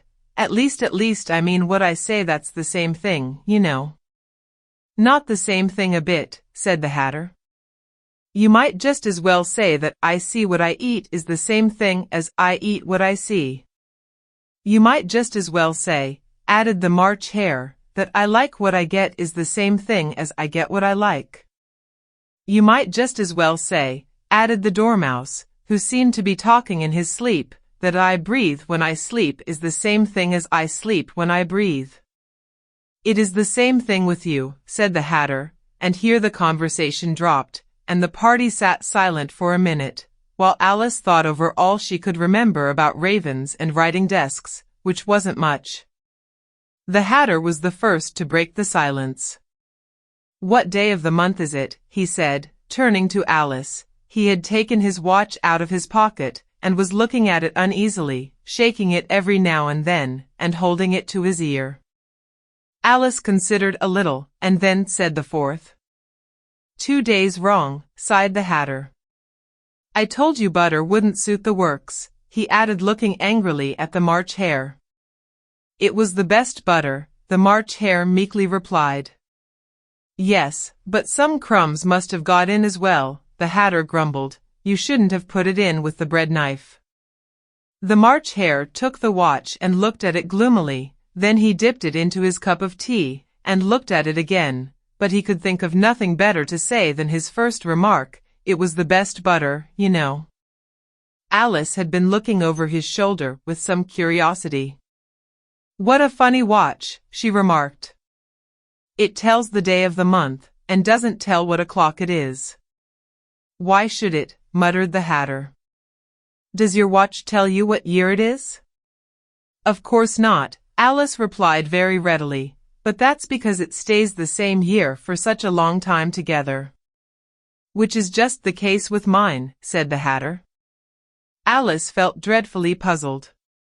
The Hatter's remark seemed to have no sort of meaning in it, and yet it was certainly English. I don't quite understand you, she said, as politely as she could. The Dormouse is asleep again, said the Hatter, and he poured a little hot tea upon its nose. The Dormouse shook its head impatiently, and said, without opening its eyes, of course, just what I was going to remark myself. Have you guessed the riddle yet? The Hatter said, turning to Alice again. No, I give it up, Alice replied. What's the answer? I haven't the slightest idea, said the Hatter. Nor I, said the March Hare. Alice sighed wearily. I think you might do something better with the time, she said, than waste it in asking riddles that have no answers. If you knew time as well as I do, said the Hatter, you wouldn't talk about wasting it. It's him. I don't know what you mean, said Alice. Of course you don't, the Hatter said, tossing his head contemptuously. I dare say you never even spoke to time. Perhaps not, Alice cautiously replied, but I know I have to beat time when I learn music. Ah. That accounts for it, said the Hatter. He won't stand beating. Now, if you only kept on good terms with him, he'd do almost anything you liked with the clock. For instance, suppose it were 9 o'clock in the morning, just time to begin lessons, you'd only have to whisper a hint to time, and round goes the clock in a twinkling. 1:30, time for dinner. I only wish it was, the March Hare said to itself in a whisper. That would be grand, certainly, said Alice thoughtfully, but then I shouldn't be hungry for it, you know. Not at first, perhaps, said the Hatter, but you could keep it to 1:30 as long as you liked. Is that the way you manage? Alice asked. The Hatter shook his head mournfully. Not I, he replied. We quarreled last March just before he went mad, you know, pointing with his teaspoon at the March Hare. It was at the great concert given by the Queen of Hearts, and I had to sing Twinkle, Twinkle, Little Bat. How I wonder what you're at. You know the song, perhaps? I've heard something like it, said Alice. It goes on, you know, the Hatter continued, in this way, up above the world you fly, like a tea tray in the sky. Twinkle, twinkle, here the Dormouse shook itself, and began singing in its sleep Twinkle, Twinkle, Twinkle, Twinkle, and went on so long that they had to pinch it to make it stop. Well, I'd hardly finished the first verse, said the Hatter, when the Queen jumped up and bawled out, He's murdering the time. Off with his head. How dreadfully savage, exclaimed Alice. And ever since that, the Hatter went on in a mournful tone, he won't do a thing I ask. It's always 6 o'clock now. A bright idea came into Alice's head. Is that the reason so many tea things are put out here? She asked. Yes, that's it, said the Hatter with a sigh. It's always tea time, and we've no time to wash the things between whiles. Then you keep moving round, I suppose, said Alice. Exactly so, said the Hatter, as the things get used up. But what happens when you come to the beginning again? Alice ventured to ask. Suppose we change the subject, the March Hare interrupted, yawning. I'm getting tired of this. I vote the young lady tells us a story. I'm afraid I don't know one, said Alice, rather alarmed at the proposal. Then the Dormouse shall, they both cried. Wake up, Dormouse. And they pinched it on both sides at once. The Dormouse slowly opened his eyes. I wasn't asleep, he said in a hoarse, feeble voice. I heard every word you fellows were saying. Tell us a story, said the March Hare. Yes, please do, pleaded Alice. And be quick about it, added the Hatter, or you'll be asleep again before it's done. Once upon a time there were 3 little sisters. The Dormouse began in a great hurry, and their names were Elsie, Lacey, and Tilly, and they lived at the bottom of a well. What did they live on? Said Alice, who always took a great interest in questions of eating and drinking. They lived on treacle, said the Dormouse, after thinking a minute or two. They couldn't have done that, you know, Alice gently remarked. They'd have been ill. So they were, said the Dormouse, very ill. Alice tried to fancy to herself what such an extraordinary ways of living would be like, but it puzzled her too much, so she went on. But why did they live at the bottom of a well? Take some more tea, the March Hare said to Alice, very earnestly. I've had nothing yet, Alice replied in an offended tone, so I can't take more. You mean you can't take less, said the Hatter. It's very easy to take more than nothing. Nobody asked your opinion, said Alice. Who's making personal remarks now? The Hatter asked triumphantly. Alice did not quite know what to say to this, so she helped herself to some tea and bread and butter, and then turned to the Dormouse, and repeated her question. Why did they live at the bottom of a well? The Dormouse again took a minute or two to think about it, and then said it was a treacle well. There's no such thing. Alice was beginning very angrily, but the Hatter and the March Hare went sh. And the Dormouse sulkily remarked, if you can't be civil, you'd better finish the story for yourself. No, please go on. Alice said very humbly, I won't interrupt again. I dare say there may be one. One, indeed, said the Dormouse indignantly. However, he consented to go on. And so these 3 little sisters, they were learning to draw. You know, what did they draw? Said Alice, quite forgetting her promise. Treacle, said the Dormouse, without considering at all this time. I want a clean cup, interrupted the Hatter. Let's all move one place on. He moved on as he spoke, and the Dormouse followed him. The March Hare moved into the Dormouse's place, and Alice rather unwillingly took the place of the March Hare. The Hatter was the only one who got any advantage from the change, and Alice was a good deal worse off than before, as the March Hare had just upset the milk jug into his plate. Alice did not wish to offend the Dormouse again, so she began very cautiously, but I don't understand. Where did they draw the treacle from?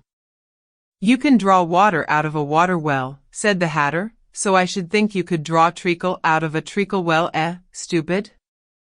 But they were in the well, Alice said to the Dormouse, not choosing to notice this last remark. Of course they were, said the Dormouse, well in. This answer so confused poor Alice, that she let the Dormouse go on for some time without interrupting it. They were learning to draw, the Dormouse went on, yawning and rubbing its eyes, for it was getting very sleepy, and they drew all manner of things. Everything that begins with an M. Why with an M? Said Alice. Why not? Said the March Hare. Alice was silent.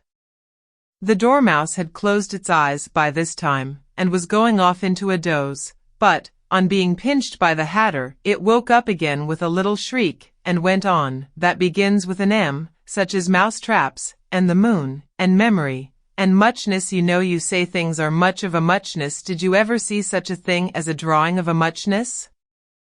Really, now you ask me, said Alice, very much confused. I don't think then you shouldn't talk, said the Hatter. This piece of rudeness was more than Alice could bear. She got up in great disgust, and walked off. The Dormouse fell asleep instantly, and neither of the others took the least notice of her going, though she looked back once or twice, half hoping that they would call after her. The last time she saw them, they were trying to put the Dormouse into the teapot. At any rate, I'll never go there again, said Alice as she picked her way through the wood. It's the stupidest tea party I ever was at in all my life. Just as she said this, she noticed that one of the trees had a door leading right into it. That's very curious, she thought. But everything's curious today. I think I may as well go in at once. And in she went.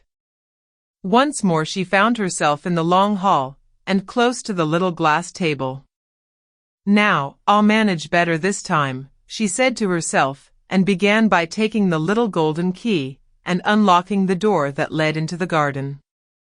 Then she went to work nibbling at the mushroom. She had kept a piece of it in her pocket, till she was about a foot high. Then she walked down the little passage, and then she found herself at last in the beautiful garden, among the bright flower beds and the cool fountains. Chapter 8.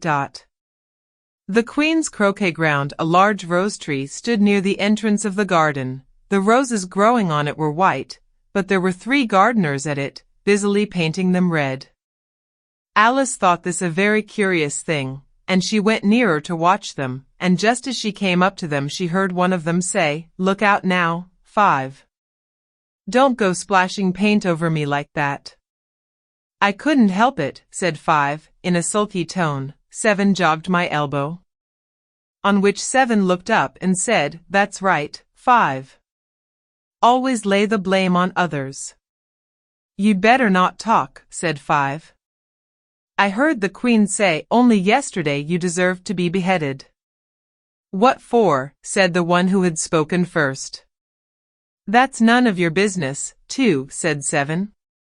"Yes, it is his business," said 5, "and I'll tell him it was for bringing the cooked tulip roots instead of onions."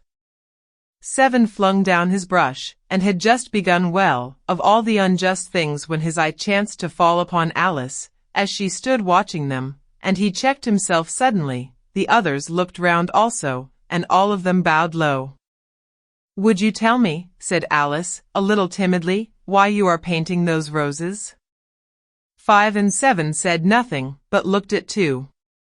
2 began in a low voice, "Why, the fact is, you see, miss, this here ought to have been a red rose tree, and we put a white one in by mistake, and if the Queen was to find it out, we should all have our heads cut off, you know.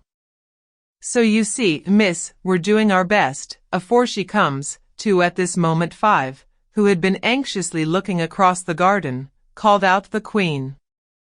The Queen!" and the 3 gardeners instantly threw themselves flat upon their faces. There was a sound of many footsteps, and Alice looked round, eager to see the Queen. First came 10 soldiers carrying clubs. These were all shaped like the 3 gardeners, oblong and flat, with their hands and feet at the corners. Next the 10 courtiers. These were ornamented all over with diamonds, and walked 2 and 2, as the soldiers did. After these came the royal children. There were 10 of them, and the little dears came jumping merrily along hand in hand, in couples. They were all ornamented with hearts. Next came the guests, mostly kings and queens, and among them Alice recognized the White Rabbit. It was talking in a hurried, nervous manner, smiling at everything that was said, and went by without noticing her. Then followed the Knave of Hearts, carrying the king's crown on a crimson velvet cushion, and, last of all this grand procession, came the King and Queen of Hearts. Alice was rather doubtful whether she ought not to lie down on her face like the 3 gardeners, but she could not remember ever having heard of such a rule at processions, and besides, what would be the use of a procession, thought she, if people had all to lie down upon their faces, so that they couldn't see it. So she stood still where she was, and waited. When the procession came opposite to Alice, they all stopped and looked at her, and the queen said severely, "Who is this?" She said it to the Knave of Hearts, who only bowed and smiled in reply. "Idiot," said the queen, tossing her head impatiently, and, turning to Alice, she went on, "What's your name, child?" "My name is Alice, so please your majesty," said Alice very politely, but she added, to herself, "Why, they're only a pack of cards, after all. I needn't be afraid of them." "And who are these?" said the queen, pointing to the 3 gardeners who were lying round the rose tree, for, you see, as they were lying on their faces, and the pattern on their backs was the same as the rest of the pack, she could not tell whether they were gardeners, or soldiers, or courtiers, or 3 of her own children. "How should I know?" said Alice, surprised at her own courage. "It's no business of mine." The queen turned crimson with fury, and, after glaring at her for a moment like a wild beast, screamed off with her head. "Off nonsense," said Alice, very loudly and decidedly, and the queen was silent. The king laid his hand upon her arm, and timidly said, "Consider, my dear, she is only a child." The queen turned angrily away from him, and said to the knave, "Turn them over." The knave did so, very carefully, with one foot. "Get up," said the queen, in a shrill, loud voice, and the 3 gardeners instantly jumped up, and began bowing to the king, the queen, the royal children, and everybody else. "Leave off that," screamed the queen. "You make me giddy." And then, turning to the rose tree, she went on, "What have you been doing here?" "May it please your majesty," said 2, in a very humble tone, going down on one knee as he spoke, "we were trying." "I see," said the queen, who had meanwhile been examining the roses. Off with their heads, and the procession moved on, 3 of the soldiers remaining behind to execute the unfortunate gardeners, who ran to Alice for protection. "You shan't be beheaded," said Alice, and she put them into a large flower pot that stood near. The 3 soldiers wandered about for a minute or 2, looking for them, and then quietly marched off after the others. "Are their heads off?" shouted the queen. "Their heads are gone, if it please your majesty," the soldiers shouted in reply. "That's right," shouted the queen. "Can you play croquet?" The soldiers were silent, and looked at Alice, as the question was evidently meant for her. "Yes," shouted Alice. "Come on, then," roared the queen, and Alice joined the procession, wondering very much what would happen next. It's a very fine day," said a timid voice at her side. She was walking by the white rabbit, who was peeping anxiously into her face. "Very," said Alice. "Where's the Duchess?" "Hush." "Hush," said the rabbit in a low, hurried tone. He looked anxiously over his shoulder as he spoke, and then raised himself upon tiptoe, put his mouth close to her ear, and whispered, "She's under sentence of execution." "What for?" said Alice. "Did you say what a pity?" the rabbit asked. "No, I didn't," said Alice. "I don't think it's at all a pity. I said what for." "She boxed the queen's ears," the rabbit began. Alice gave a little scream of laughter. "Oh, hush," the rabbit whispered in a frightened tone. "The queen will hear you. You see, she came rather late, and the queen said, 'Get to your places,'" shouted the queen in a voice of thunder, and people began running about in all directions, tumbling up against each other. However, they got settled down in a minute or 2, and the game began. Alice thought she had never seen such a curious croquet ground in her life. It was all ridges and furrows. The balls were live hedgehogs, the mallets live flamingos, and the soldiers had to double themselves up and to stand on their hands and feet to make the arches. The chief difficulty Alice found at first was in managing her flamingo. She succeeded in getting its body tucked away, comfortably enough, under her arm, with its legs hanging down, but generally, just as she had got its neck nicely straightened out, and was going to give the hedgehog a blow with its head, it would twist itself round and look up in her face, with such a puzzled expression that she could not help bursting out laughing, and when she had got its head down, and was going to begin again, it was very provoking to find that the hedgehog had unrolled itself, and was in the act of crawling away. Besides all this, there was generally a ridge or furrow in the way wherever she wanted to send the hedgehog to, and, as the doubled-up soldiers were always getting up and walking off to other parts of the ground, Alice soon came to the conclusion that it was a very difficult game indeed. The players all played at once without waiting for turns, quarreling all the while, and fighting for the hedgehogs, and in a very short time the queen was in a furious passion, and went stamping about, and shouting off with his head, or off with her head, about once in a minute. Alice began to feel very uneasy. To be sure, she had not as yet had any dispute with the queen, but she knew that it might happen any minute, and then, thought she, what would become of me? They're dreadfully fond of beheading people here. The great wonder is, that there's any one left alive. She was looking about for some way of escape, and wondering whether she could get away without being seen, when she noticed a curious appearance in the air. It puzzled her very much at first, but, after watching it a minute or two, she made it out to be a grin, and she said to herself, "It's the Cheshire Cat, now I shall have somebody to talk to." "How are you getting on?" said the cat, as soon as there was mouth enough for it to speak with. Alice waited till the eyes appeared, and then nodded. "It's no use speaking to it," she thought, "till its ears have come, or at least one of them." In another minute the whole head appeared, and then Alice put down her flamingo, and began an account of the game, feeling very glad she had someone to listen to her. The cat seemed to think that there was enough of it now in sight, and no more of it appeared. "I don't think they play it all fairly," Alice began, in rather a complaining tone, "and they all quarrel so dreadfully one can't hear oneself speak, and they don't seem to have any rules in particular. At least, if there are, nobody attends to them, and you've no idea how confusing it is, all the things being alive. For instance, there's the arch I've got to go through next, walking about at the other end of the ground, and I should have croqueted the queen's hedgehog just now, only it ran away when it saw mine coming." "How do you like the queen?" said the cat in a low voice.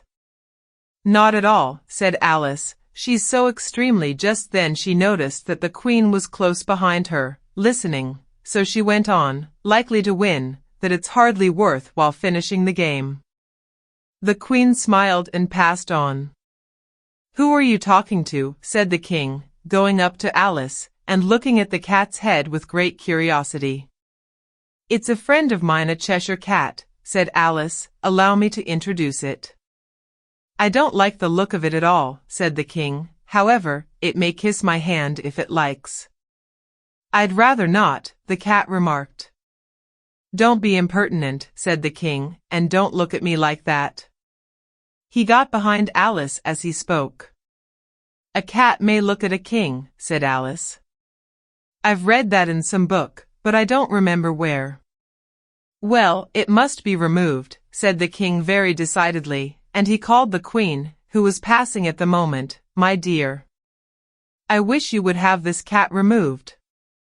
The queen had only one way of settling all difficulties, great or small.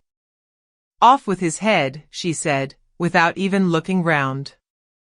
"I'll fetch the executioner myself," said the king eagerly, and he hurried off. Alice thought she might as well go back, and see how the game was going on, as she heard the queen's voice in the distance, screaming with passion.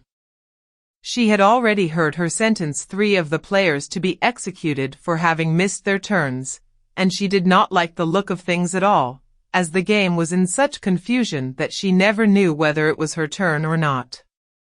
So she went in search of her hedgehog.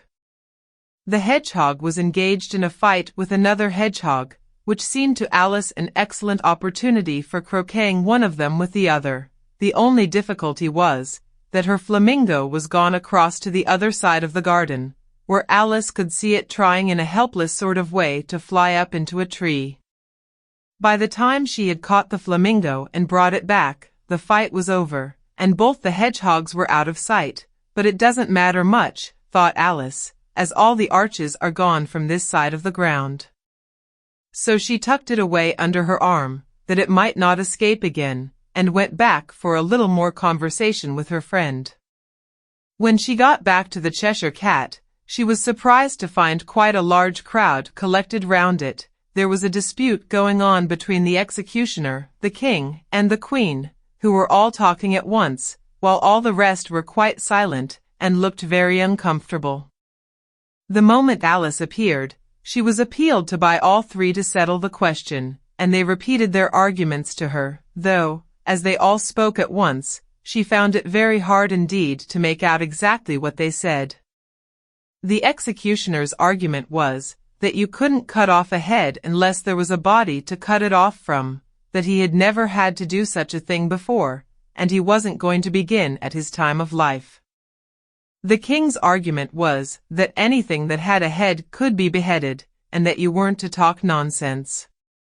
The queen's argument was, that if something wasn't done about it in less than no time she'd have everybody executed, all round. It was this last remark that had made the whole party look so grave and anxious.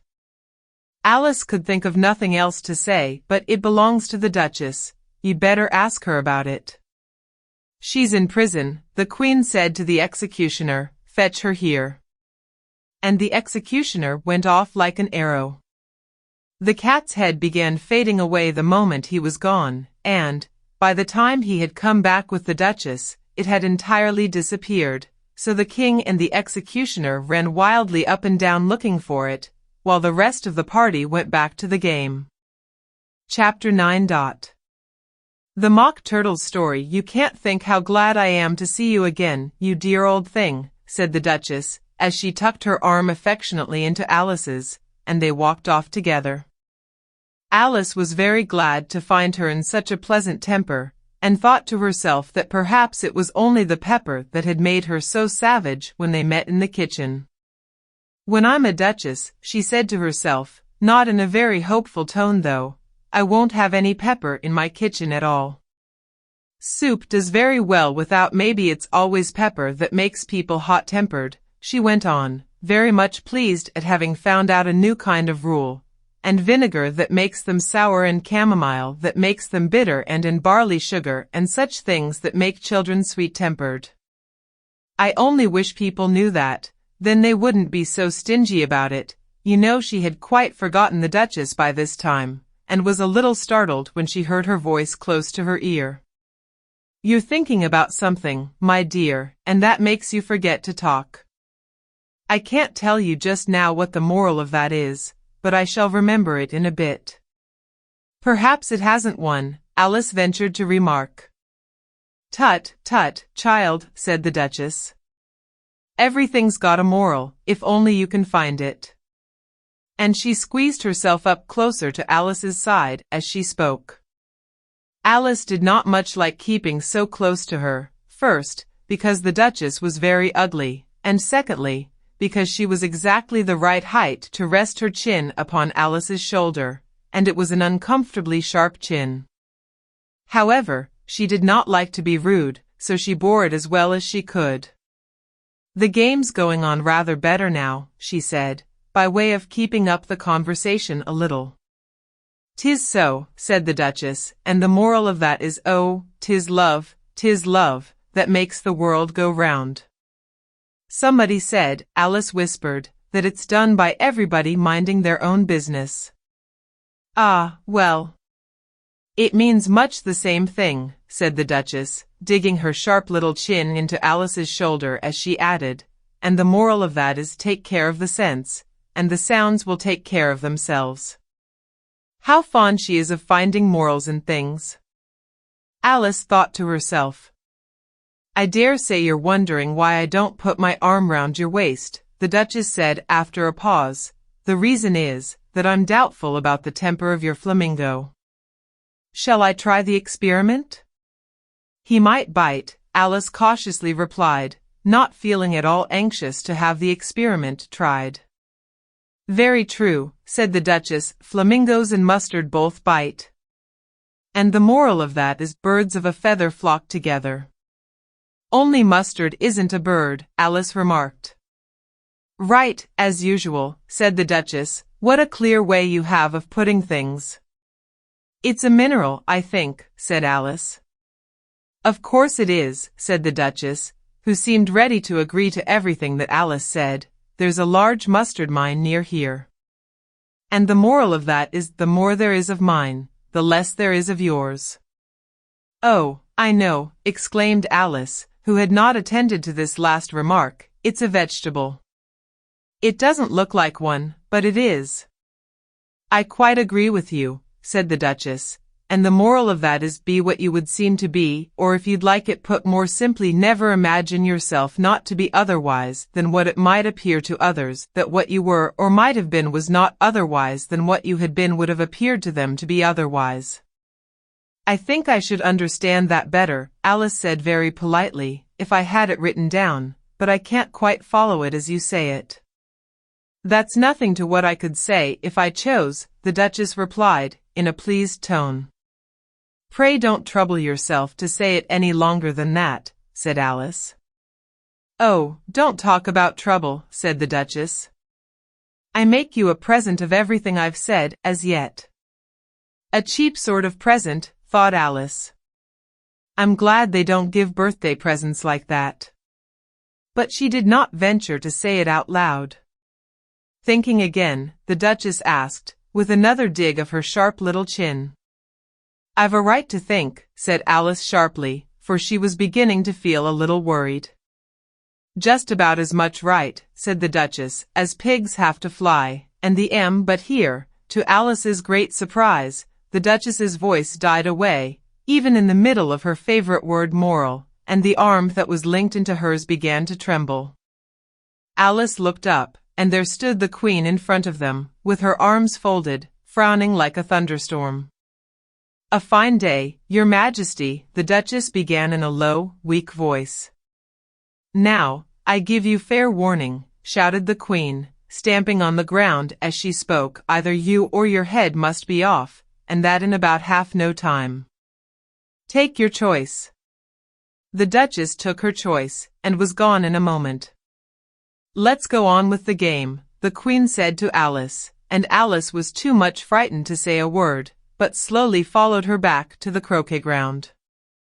The other guests had taken advantage of the Queen's absence, and were resting in the shade. However, the moment they saw her, they hurried back to the game, the Queen merely remarking that a moment's delay would cost them their lives.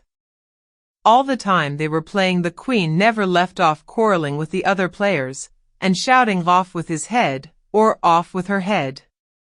Those whom she sentenced were taken into custody by the soldiers, who of course had to leave off being arches to do this, so that by the end of half an hour or so there were no arches left, and all the players, except the King, the Queen, and Alice, were in custody and under sentence of execution. Then the Queen left off, quite out of breath, and said to Alice, Have you seen the mock turtle yet? No, said Alice. I don't even know what a mock turtle is.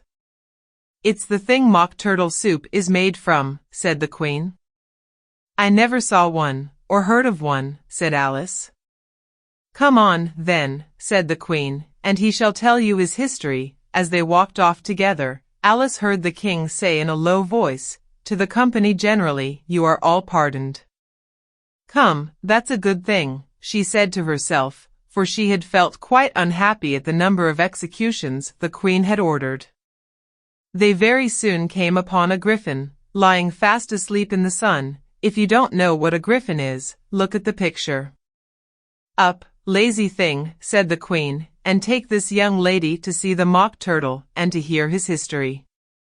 I must go back and see after some executions I have ordered, and she walked off, leaving Alice alone with the griffin. Alice did not quite like the look of the creature, but on the whole she thought it would be quite as safe to stay with it as to go after that savage Queen, so she waited. The griffin sat up and rubbed its eyes, then it watched the Queen till she was out of sight, then it chuckled. What fun, said the griffin, half to itself, half to Alice. What is the fun, said Alice. Why, said the Gryphon. It's all her fancy, that they never executes nobody, you know. Come on. Everybody says come on, here, thought Alice, as she went slowly after it. I never was so ordered about in all my life, never.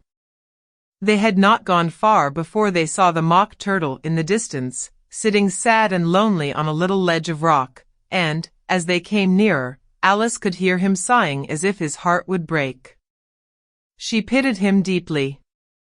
What is his sorrow? She asked the Gryphon, and the Gryphon answered, very nearly in the same words as before, it's all his fancy, that he hasn't got no sorrow, you know. Come on. So they went up to the Mock Turtle, who looked at them with large eyes full of tears, but said nothing. This here young lady, said the Gryphon, she wants for to know your history, she do. I'll tell it her, said the Mock Turtle in a deep, hollow tone. Sit down, both of you, and don't speak a word till I've finished. So they sat down, and nobody spoke for some minutes. Alice thought to herself, I don't see how he can ever finish if he doesn't begin. But she waited patiently. Once, said the Mock Turtle at last, with a deep sigh, I was a real turtle. These words were followed by a very long silence, broken only by an occasional exclamation of HJCKRRH from the Gryphon, and the constant heavy sobbing of the Mock Turtle. Alice was very nearly getting up and saying, Thank you, sir, for your interesting story, but she could not help thinking there must be more to come, so she sat still and said nothing. When we were little, the Mock Turtle went on at last, more calmly, though still sobbing a little now and then, we went to school in the sea. The master was an old turtle. We used to call him Tortoise. Why did you call him Tortoise, if he wasn't one? Alice asked. We called him Tortoise because he taught us, said the Mock Turtle angrily. Really, you are very dull. You ought to be ashamed of yourself for asking such a simple question, added the Gryphon, and then they both sat silent and looked at poor Alice, who felt ready to sink into the earth. At last the Gryphon said to the Mock Turtle, Drive on, old fellow. Don't be all day about it, and he went on in these words, Yes, we went to school in the sea, though you mayn't believe it. I never said I didn't, interrupted Alice. You did, said the Mock Turtle. Hold your tongue, added the Gryphon, before Alice could speak again. The Mock Turtle went on. We had the best of educations. In fact, we went to school every day. I've been to a day school, too, said Alice. You needn't be so proud as all that. With extras? Asked the Mock Turtle a little anxiously. Yes, said Alice, we learned French and music. And washing, said the Mock Turtle. Certainly not, said Alice indignantly. Ah. Then yours wasn't a really good school, said the Mock Turtle in a tone of great relief. Now at ours they had at the end of the bill, French, music, and washing extra. You couldn't have wanted it much, said Alice, living at the bottom of the sea. I couldn't afford to learn it, said the Mock Turtle with a sigh. I only took the regular course. What was that? Inquired Alice. Reeling and writhing, of course, to begin with, the Mock Turtle replied, and then the different branches of arithmetic: ambition, distraction, uglification, and derision. I never heard of uglification, Alice ventured to say.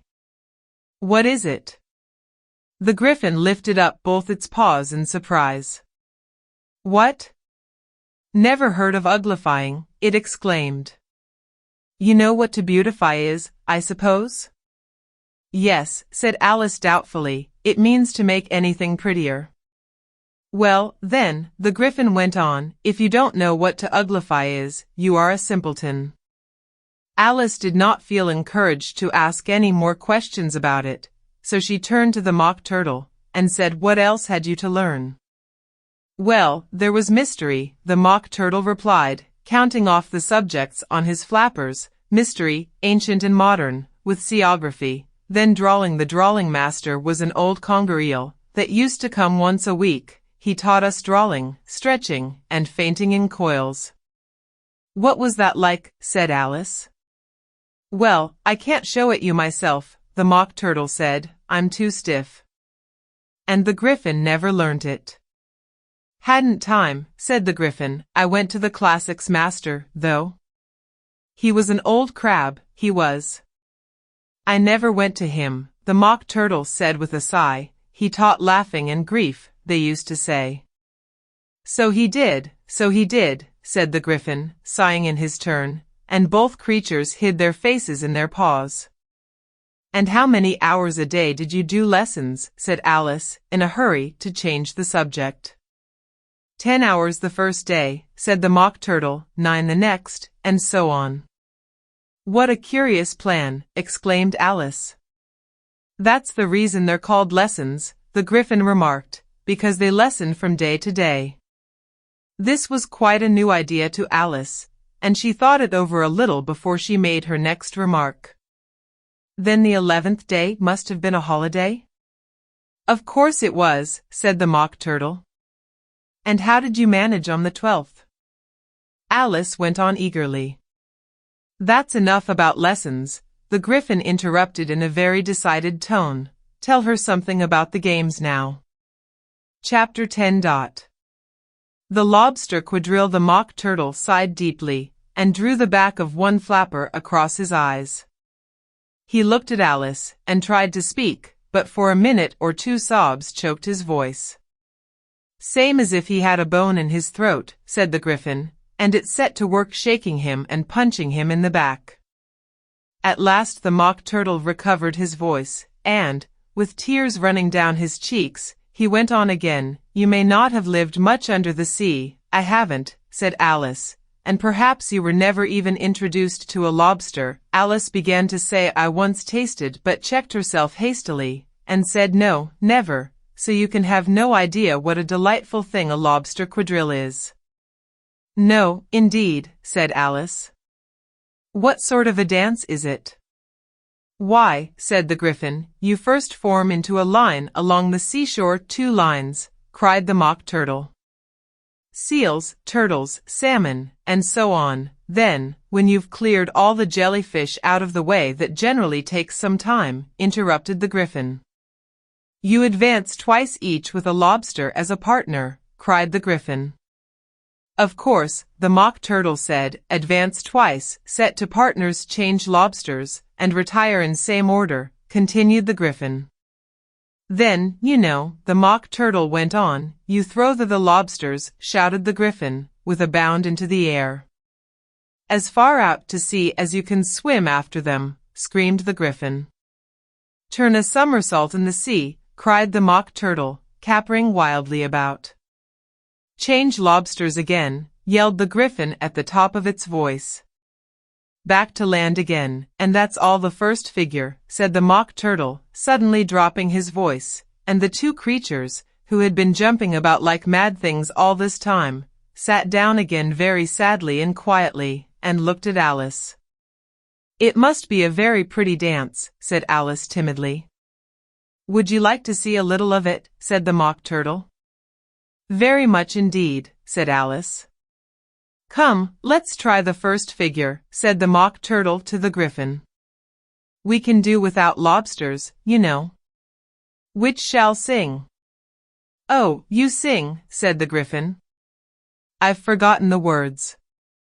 So they began solemnly dancing round and round Alice, every now and then treading on her toes when they passed too close, and waving their forepaws to mark the time, while the Mock Turtle sang this, very slowly and sadly. Will you walk a little faster? Said a whiting to a snail. There's a porpoise close behind us, and he's treading on my tail. See how eagerly the lobsters and the turtles all advance. They are waiting on the shingle. Will you come and join the dance? Will you, won't you, will you, won't you, will you join the dance? Will you, won't you, will you, won't you join the dance? You can really have no notion how delightful it will be when they take us up and throw us, with the lobsters, out to sea.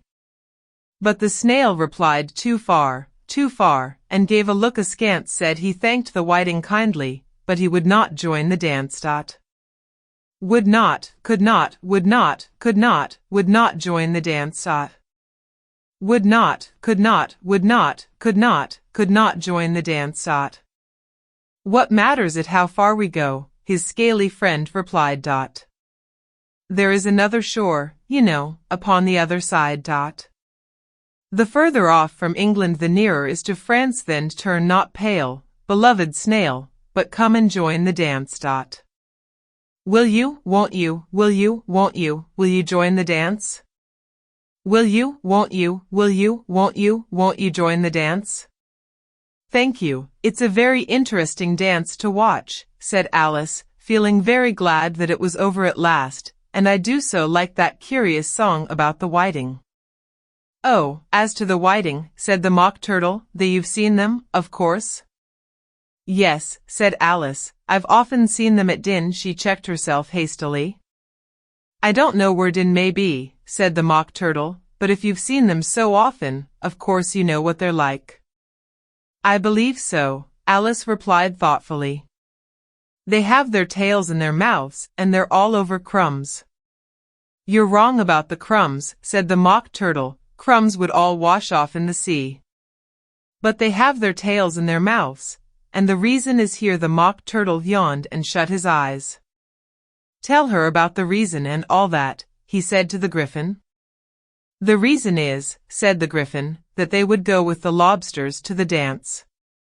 So they got thrown out to sea. So they had to fall a long way. So they got their tails fast in their mouths. So they couldn't get them out again. That's all. Thank you, said Alice, it's very interesting. I never knew so much about a whiting before. I can tell you more than that, if you like, said the Griffin. Do you know why it's called a whiting? I never thought about it, said Alice. Why? It does the boots and shoes, the Griffin replied very solemnly. Alice was thoroughly puzzled. Does the boots and shoes, she repeated in a wondering tone. Why, what are your shoes done with, said the Griffin. I mean, what makes them so shiny? Alice looked down at them, and considered a little before she gave her answer. They're done with blacking, I believe. Boots and shoes under the sea, the Griffin went on in a deep voice, are done with a whiting. Now you know. And what are they made of? Alice asked in a tone of great curiosity. Soles and eels, of course, the Griffin replied rather impatiently. Any shrimp could have told you that. If I'd been the whiting, said Alice, whose thoughts were still running on the song, I'd have said to the porpoise, keep back, please, we don't want you with us. They were obliged to have him with them, the Mock Turtle said. No wise fish would go anywhere without a porpoise. Wouldn't it really, said Alice in a tone of great surprise.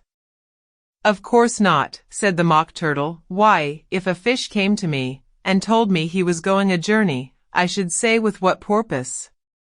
Don't you mean purpose, said Alice. I mean what I say, the Mock Turtle replied in an offended tone. And the Griffin added, come, let's hear some of your adventures. I could tell you my adventures beginning from this morning, said Alice a little timidly, but it's no use going back to yesterday, because I was a different person then. Explain all that, said the Mock Turtle. No, no. The adventures first, said the Griffin in an impatient tone. Explanations take such a dreadful time. So Alice began telling them her adventures from the time when she first saw the White Rabbit. She was a little nervous about it just at first. The two creatures got so close to her, one on each side, and opened their eyes and mouths so very wide, but she gained courage as she went on. Her listeners were perfectly quiet till she got to the part about her repeating "You are old, Father William," to the caterpillar, and the words all coming different, and then the Mock Turtle drew a long breath, and said, "That's very curious." "It's all about as curious as it can be," said the Griffin. "It all came different," the Mock Turtle repeated thoughtfully. I should like to hear her try and repeat something now. Tell her to begin. He looked at the Griffin as if he thought it had some kind of authority over Alice. Stand up and repeat, 'tis the voice of the sluggard, said the Griffin. How the creatures order one about, and make one repeat lessons, thought Alice. I might as well be at school at once. However, she got up and began to repeat it, but her head was so full of the lobster quadrille that she hardly knew what she was saying, and the words came very queer indeed. 'Tis the voice of the lobster. I heard him declare, you have baked me too brown, I must sugar my hair. As a duck with its eyelids, so he with his nose trims his belt and his buttons, and turns out his toes. Later editions continued as follows: when the sands are all dry, he is gay as a lark, and will talk in contemptuous tones of the shark, but, when the tide rises and sharks are around, his voice has a timid and tremulous sound. That's different from what I used to say when I was a child, said the Griffin. Well, I never heard it before, said the Mock Turtle, but it sounds uncommon nonsense. Alice said nothing. She had sat down with her face in her hands, wondering if anything would ever happen in a natural way again. I should like to have it explained, said the Mock Turtle. She can't explain it, said the Griffin hastily. Go on with the next verse. But about his toes, the Mock Turtle persisted. How could he turn them out with his nose, you know? It's the first position in dancing. Alice said, but was dreadfully puzzled by the whole thing, and longed to change the subject. Go on with the next verse, the Griffin repeated impatiently. It begins, I passed by his garden. Alice did not dare to disobey, though she felt sure it would all come wrong, and she went on in a trembling voice. I passed by his garden, and marked, with one eye, how the owl and the panther were sharing a pie. Later editions continued as follows: the panther took pie crust, and gravy, and meat, while the owl had the dish as its share of the treat. When the pie was all finished, the owl, as a boon, was kindly permitted to pocket the spoon, while the panther received knife and fork with a growl, and concluded the banquet. What is the use of repeating all that stuff? The Mock Turtle interrupted, if you don't explain it as you go on. It's by far the most confusing thing I ever heard. Yes, I think you'd better leave off, said the Griffin, and Alice was only too glad to do so. Shall we try another figure of the lobster quadrille? The Griffin went on. Or would you like the Mock Turtle to sing you a song? Oh, a song, please, if the Mock Turtle would be so kind, Alice replied, so eagerly that the Griffin said, in a rather offended tone, No accounting for tastes. Sing her turtle soup, will you, old fellow? The Mock Turtle sighed deeply, and began, in a voice sometimes choked with sobs, to sing this beautiful soup, so rich and green, waiting in a hot tureen. Who for such dainties would not stoop? Soup of the evening, beautiful soup. Soup of the evening, beautiful soup. Beautiful soup. Beautiful soup. Soup of the evening, beautiful, beautiful soup. Beautiful soup. Who cares for fish, game, or any other dish? Who would not give all else for 2 pennyworth only of beautiful soup? Pennyworth only of beautiful soup? Beautiful soup. Beautiful soup. Soup of the evening, beautiful, beautiful soup. Chorus again, cried the Griffin, and the Mock Turtle had just begun to repeat it, when a cry of the trial's beginning was heard in the distance. Come on, cried the Griffin, and, taking Alice by the hand, it hurried off, without waiting for the end of the song. What trial is it? Alice panted as she ran, but the Griffin only answered come on, and ran the faster, while more and more faintly came, carried on the breeze that followed them, the melancholy words, Soup of the evening, beautiful, beautiful soup. Chapter 11. Who stole the tarts? The King and Queen of Hearts were seated on their throne when they arrived, with a great crowd assembled about them, all sorts of little birds and beasts, as well as the whole pack of cards. The knave was standing before them, in chains, with a soldier on each side to guard him, and near the king was the white rabbit, with a trumpet in one hand, and a scroll of parchment in the other. In the very middle of the court was a table, with a large dish of tarts upon it. They looked so good that it made Alice quite hungry to look at them. I wish they'd get the trial done, she thought, and hand round the refreshments. But there seemed to be no chance of this, so she began looking at everything about her, to pass away the time. Alice had never been in a court of justice before, but she had read about them in books, and she was quite pleased to find that she knew the name of nearly everything there. That's the judge, she said to herself, because of his great wig. The judge, by the way, was the king, and as he wore his crown over the wig, look at the frontispiece if you want to see how he did not look at all comfortable, and it was certainly not becoming. And that's the jury box, thought Alice, and those 12 creatures. She was obliged to say creatures, you see, because some of them were animals, and some were birds. I suppose they are the jurors.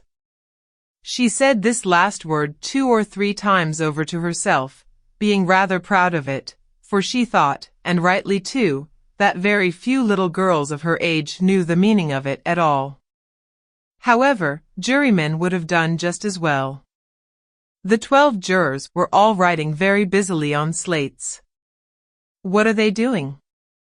Alice whispered to the Griffin. They can't have anything to put down yet, before the trial's begun. They're putting down their names, the Griffin whispered in reply, for fear they should forget them before the end of the trial. Stupid things. Alice began in a loud, indignant voice, but she stopped hastily, for the white rabbit cried out, "Silence in the court," and the king put on his spectacles and looked anxiously round, to make out who was talking. Alice could see, as well as if she were looking over their shoulders, that all the jurors were writing down stupid things, on their slates, and she could even make out that one of them didn't know how to spell stupid, and that he had to ask his neighbor to tell him. A nice muddle their slates'll be in before the trial's over, thought Alice. One of the jurors had a pencil that squeaked. This, of course, Alice could not stand, and she went round the court and got behind him, and very soon found an opportunity of taking it away. She did it so quickly that the poor little juror, it was Bill, the lizard, could not make out at all what had become of it, so, after hunting all about for it, he was obliged to write with one finger for the rest of the day, and this was of very little use, as it left no mark on the slate. "Harold, read the accusation," said the king. On this the white rabbit blew 3 blasts on the trumpet, and then unrolled the parchment scroll, and read as follows: "The Queen of Hearts, she made some tarts all on a summer day. The Knave of Hearts, he stole those tarts and took them quite away." "Consider your verdict," the king said to the jury. "Not yet, not yet," the rabbit hastily interrupted. "There's a great deal to come before that." "Call the first witness," said the king, and the white rabbit blew 3 blasts on the trumpet and called out, "First witness." The first witness was the Hatter. He came in with a teacup in one hand and a piece of bread and butter in the other. "I beg pardon, Your Majesty," he began, "for bringing these in, but I hadn't quite finished my tea when I was sent for." "You ought to have finished," said the king. "When did you begin?" The Hatter looked at the March Hare, who had followed him into the court, arm in arm with the Dormouse. 14th of March, I think it was, he said. 15th, said the March Hare. 16th, added the Dormouse. "Write that down," the king said to the jury, and the jury eagerly wrote down all 3 dates on their slates, and then added them up, and reduced the answer to shillings and pence. "Take off your hat," the king said to the Hatter. "It isn't mine," said the Hatter. "Stolen," the king exclaimed, turning to the jury, who instantly made a memorandum of the fact. "I keep them to sell," the Hatter added as an explanation, "I've none of my own. I'm a Hatter." Here the Queen put on her spectacles and began staring at the Hatter, who turned pale and fidgeted. "Give your evidence," said the King, "and don't be nervous, or I'll have you executed on the spot." This did not seem to encourage the witness at all. He kept shifting from one foot to the other, looking uneasily at the Queen, and in his confusion he bit a large piece out of his teacup instead of the bread and butter. Just at this moment Alice felt a very curious sensation, which puzzled her a good deal until she made out what it was. She was beginning to grow larger again, and she thought at first she would get up and leave the court, but on second thoughts she decided to remain where she was as long as there was room for her. "I wish you wouldn't squeeze so," said the Dormouse, who was sitting next to her. "I can hardly breathe." "I can't help it," said Alice very meekly, "I'm growing." "You've no right to grow here," said the Dormouse. "Don't talk nonsense," said Alice more boldly, "you know you're growing too." "Yes, but I grow at a reasonable pace," said the Dormouse, not in that ridiculous fashion. And he got up very sulkily and crossed over to the other side of the court. All this time the Queen had never left off staring at the Hatter, and, just as the Dormouse crossed the court, she said to one of the officers of the court, "Bring me the list of the singers in the last concert," on which the wretched Hatter trembled so that he shook both his shoes off. "Give your evidence," the King repeated angrily, "or I'll have you executed, whether you're nervous or not." "I'm a poor man, Your Majesty," the Hatter began, in a trembling voice, "and I hadn't begun my tea not above a week or so, and what with the bread and butter getting so thin and the twinkling of the tea—" "The twinkling of the what?" said the King. "It began with the tea," the Hatter replied. "Of course twinkling begins with a T," said the King sharply. "Do you take me for a dunce? Go on." "I'm a poor man," the Hatter went on, "and most things twinkled after that, only the March Hare said I didn't." The March Hare interrupted in a great hurry. "You did," said the Hatter. "I deny it," said the March Hare. "He denies it," said the King. "Leave out that part." "Well, at any rate," the Dormouse said. The Hatter went on, looking anxiously round to see if he would deny it too, but the Dormouse denied nothing, being fast asleep. "After that," continued the Hatter, "I cut some more bread and butter." "But what did the Dormouse say?" one of the jury asked. "That I can't remember," said the Hatter. "You must remember," remarked the King, "or I'll have you executed." The miserable Hatter dropped his teacup and bread and butter, and went down on one knee. "I'm a poor man, Your Majesty," he began. "You're a very poor speaker," said the King. Here one of the guinea pigs cheered, and was immediately suppressed by the officers of the court. As that is rather a hard word, I will just explain to you how it was done. They had a large canvas bag, which tied up at the mouth with strings. Into this they slipped the guinea pig, head first, and then sat upon it. "I'm glad I've seen that done," thought Alice. "I've so often read in the newspapers, at the end of trials, there was some attempts at applause, which was immediately suppressed by the officers of the court, and I never understood what it meant till now." "If that's all you know about it, you may stand down," continued the King. "I can't go no lower," said the Hatter. "I'm on the floor, as it is." "Then you may sit down," the King replied. Here the other guinea pig cheered, and was suppressed. "Come, that finished the guinea pigs," thought Alice. "Now we shall get on better." "I'd rather finish my tea," said the Hatter, with an anxious look at the Queen, who was reading the list of singers. "You may go," said the King, and the Hatter hurriedly left the court, without even waiting to put his shoes on. "And just take his head off outside," the Queen added to one of the officers, but the Hatter was out of sight before the officer could get to the door. "Call the next witness," said the King. The next witness was the Duchess's cook. She carried the pepper box in her hand, and Alice guessed who it was. even before she got into the court, by the way the people near the door began sneezing all at once. "Give your evidence," said the king. "Shan't," said the cook. The king looked anxiously at the White Rabbit, who said in a low voice, "Your Majesty must cross-examine this witness." "Well, if I must, I must," the king said, with a melancholy air, and, after folding his arms and frowning at the cook till his eyes were nearly out of sight, he said in a deep voice, "What are tarts made of?" "Pepper, mostly," said the cook. "Treacle," said a sleepy voice behind her.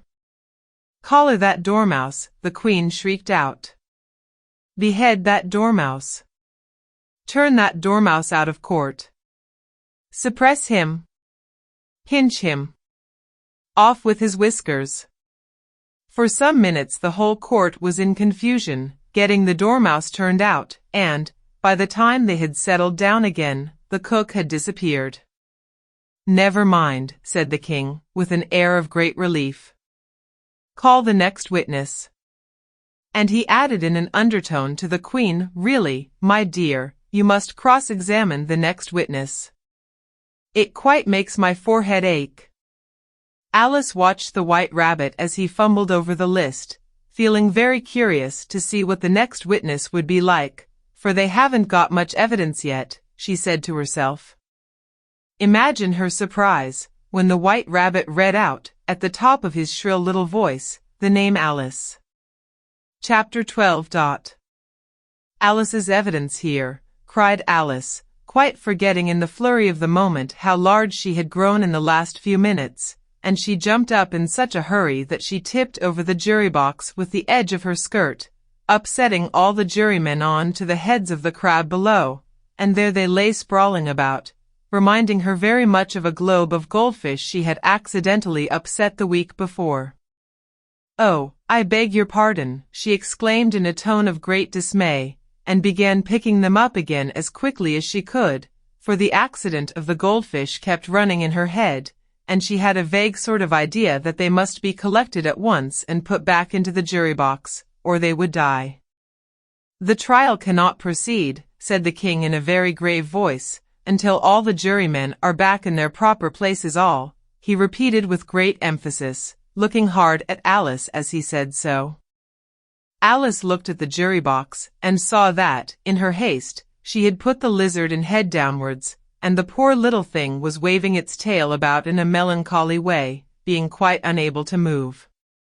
She soon got it out again, and put it right. "Not that it signifies much," she said to herself. "I should think it would be quite as much use in the trial one way up as the other."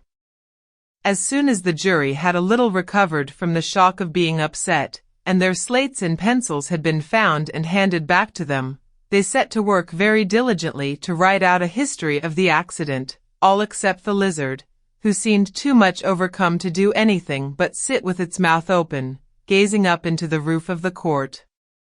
"What do you know about this business?" the king said to Alice. "Nothing," said Alice.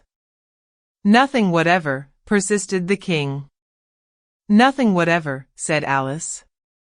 "That's very important," the king said, turning to the jury. They were just beginning to write this down on their slates, when the White Rabbit interrupted. "Unimportant, your Majesty means, of course," he said in a very respectful tone, but frowning and making faces at him as he spoke. "Unimportant, of course, I meant," the king hastily said, and went on to himself in an undertone, "important, unimportant, unimportant, important," as if he were trying which word sounded best. Some of the jury wrote it down important, and some unimportant. Alice could see this, as she was near enough to look over their slates, but it doesn't matter a bit, she thought to herself. At this moment the king, who had been for some time busily writing in his notebook, cackled out silence, and read out from his book, Rule 42. "All persons more than a mile high to leave the court." Everybody looked at Alice. "I'm not a mile high," said Alice. "You are," said the king. "Nearly 2 miles high," added the queen. Well, I shan't go, at any rate, said Alice. Besides, that's not a regular rule, you invented it just now. It's the oldest rule in the book, said the king. Then it ought to be number 1, said Alice. The king turned pale, and shut his notebook hastily. Consider your verdict, he said to the jury, in a low, trembling voice. There's more evidence to come yet. Please your majesty, said the White Rabbit, jumping up in a great hurry. This paper has just been picked up. What's in it? Said the queen. I haven't opened it yet, said the White Rabbit, but it seems to be a letter, written by the prisoner to somebody. It must have been that, said the king, unless it was written to nobody, which isn't usual, you know. Who is it directed to? Said one of the jurymen. It isn't directed at all, said the White Rabbit. In fact, there's nothing written on the outside. He unfolded the paper as he spoke, and added, it isn't a letter, after all, it's a set of verses. Are they in the prisoner's handwriting? Asked another of the jurymen. No, they're not, said the White Rabbit, and that's the queerest thing about it. The jury all looked puzzled. He must have imitated somebody else's hand, said the king. The jury all brightened up again. Please your majesty, said the knave, I didn't write it, and they can't prove I did. There's no name signed at the end. If you didn't sign it, said the king, that only makes the matter worse. You must have meant some mischief, or else you'd have signed your name like an honest man. There was a general clapping of hands at this. It was the first really clever thing the king had said that day. That proves his guilt, said the queen. It proves nothing of the sort, said Alice. Why, you don't even know what they're about. Read them, said the king. The White Rabbit put on his spectacles. Where shall I begin, please your majesty? He asked. Begin at the beginning, the king said gravely, and go on till you come to the end, then stop. These were the verses the White Rabbit read. They told me you had been to her, and mentioned me to him. She gave me a good character, but said I could not swim. He sent them word I had not gone. We know it to be true. If she should push the matter on, what would become of you? I gave her 1, they gave him 2, you gave us 3 or more. They all returned from him to you, though they were mine before. If I or she should chance to be involved in this affair, he trusts to you to set them free, exactly as we were. My notion was that you had been, before she had this fit, an obstacle that came between him and ourselves, and it. Don't let him know she liked them best, for this must ever be a secret, kept from all the rest, between yourself and me. That's the most important piece of evidence we've heard yet, said the king, rubbing his hands. So now let the jury, if any one of them can explain it, said Alice. She had grown so large in the last few minutes that she wasn't a bit afraid of interrupting him. I'll give him 6 pence. I don't believe there's an atom of meaning in it. The jury all wrote down on their slates, she doesn't believe there's an atom of meaning in it, but none of them attempted to explain the paper. If there's no meaning in it, said the king, that saves a world of trouble, you know, as we needn't try to find any. And yet I don't know, he went on, spreading out the verses on his knee, and looking at them with one eye. I seem to see some meaning in them, after all. Said I could not swim. You can't swim, can you? He added, turning to the knave. The knave shook his head sadly. Do I look like it? He said. Which he certainly did not, being made entirely of cardboard. All right, so far, said the king, and he went on muttering over the verses to himself. We know it to be true. That's the jury. Of course I gave her 1, they gave him 2. Why, that must be what he did with the tarts, you know, but, it goes on, they all returned from him to you, said Alice. Why, there they are, said the king triumphantly, pointing to the tarts on the table. Nothing can be clearer than that. Then again, before she had this fit, you never had fits, my dear, I think, he said to the queen. Never, said the queen furiously, throwing an inkstand at the lizard as she spoke. The unfortunate little Bill had left off writing on his slate with one finger, as he found it made no mark, but he now hastily began again, using the ink that was trickling down his face, as long as it lasted. "Then the words don't fit you," said the king, looking round the court with a smile. There was a dead silence. "It's a pun," the king added in an offended tone, and everybody laughed. "Let the jury consider their verdict," the king said, for about the 20th time that day.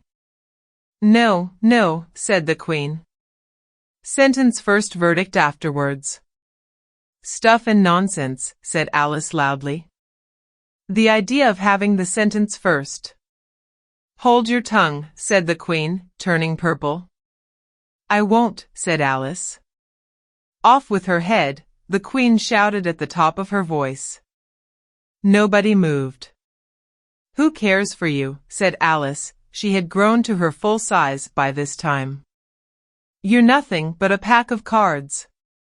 At this the whole pack rose up into the air, and came flying down upon her. She gave a little scream, half of fright and half of anger, and tried to beat them off, and found herself lying on the bank, with her head in the lap of her sister, who was gently brushing away some dead leaves that had fluttered down from the trees upon her face.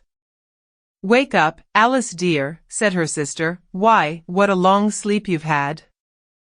"Oh, I've had such a curious dream," said Alice, and she told her sister, as well as she could remember them, all these strange adventures of hers that you have just been reading about, and when she had finished, her sister kissed her, and said, "It was a curious dream, dear, certainly, but now run in to your tea, it's getting late." So Alice got up and ran off, thinking while she ran, as well she might, what a wonderful dream it had been. But her sister sat still just as she left her, leaning her head on her hand, watching the setting sun, and thinking of little Alice and all her wonderful adventures, till she too began dreaming after a fashion, and this was her dream. First, she dreamed of little Alice herself, and once again the tiny hands were clasped upon her knee, and the bright eager eyes were looking up into hers. She could hear the very tones of her voice, and see that queer little toss of her head to keep back the wandering hair that would always get into her eyes, and still as she listened, or seemed to listen, the whole place around her became alive with the strange creatures of her little sister's dream.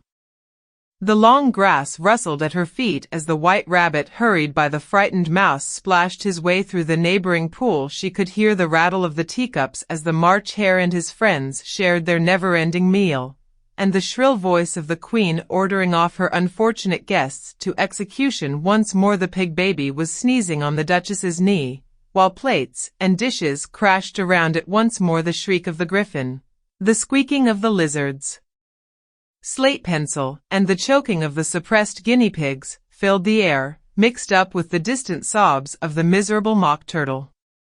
So she sat on, with closed eyes, and half believed herself in Wonderland, though she knew she had but to open them again, and all would change to dull reality. The grass would be only rustling in the wind, and the pool rippling to the waving of the reeds. The rattling teacups would change to tinkling sheep bells, and the queen's shrill cries to the voice of the shepherd boy, and the sneeze of the baby, the shriek of the griffin, and all the other queer noises, would change, she knew, to the confused clamor of the busy farmyard, while the lowing of the cattle in the distance would take the place of the mock turtle's heavy sobs.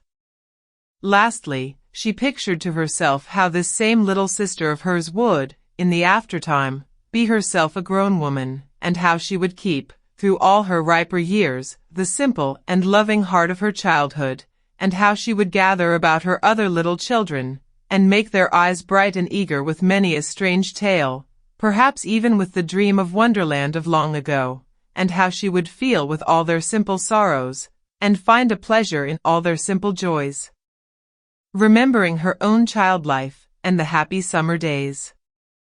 The end.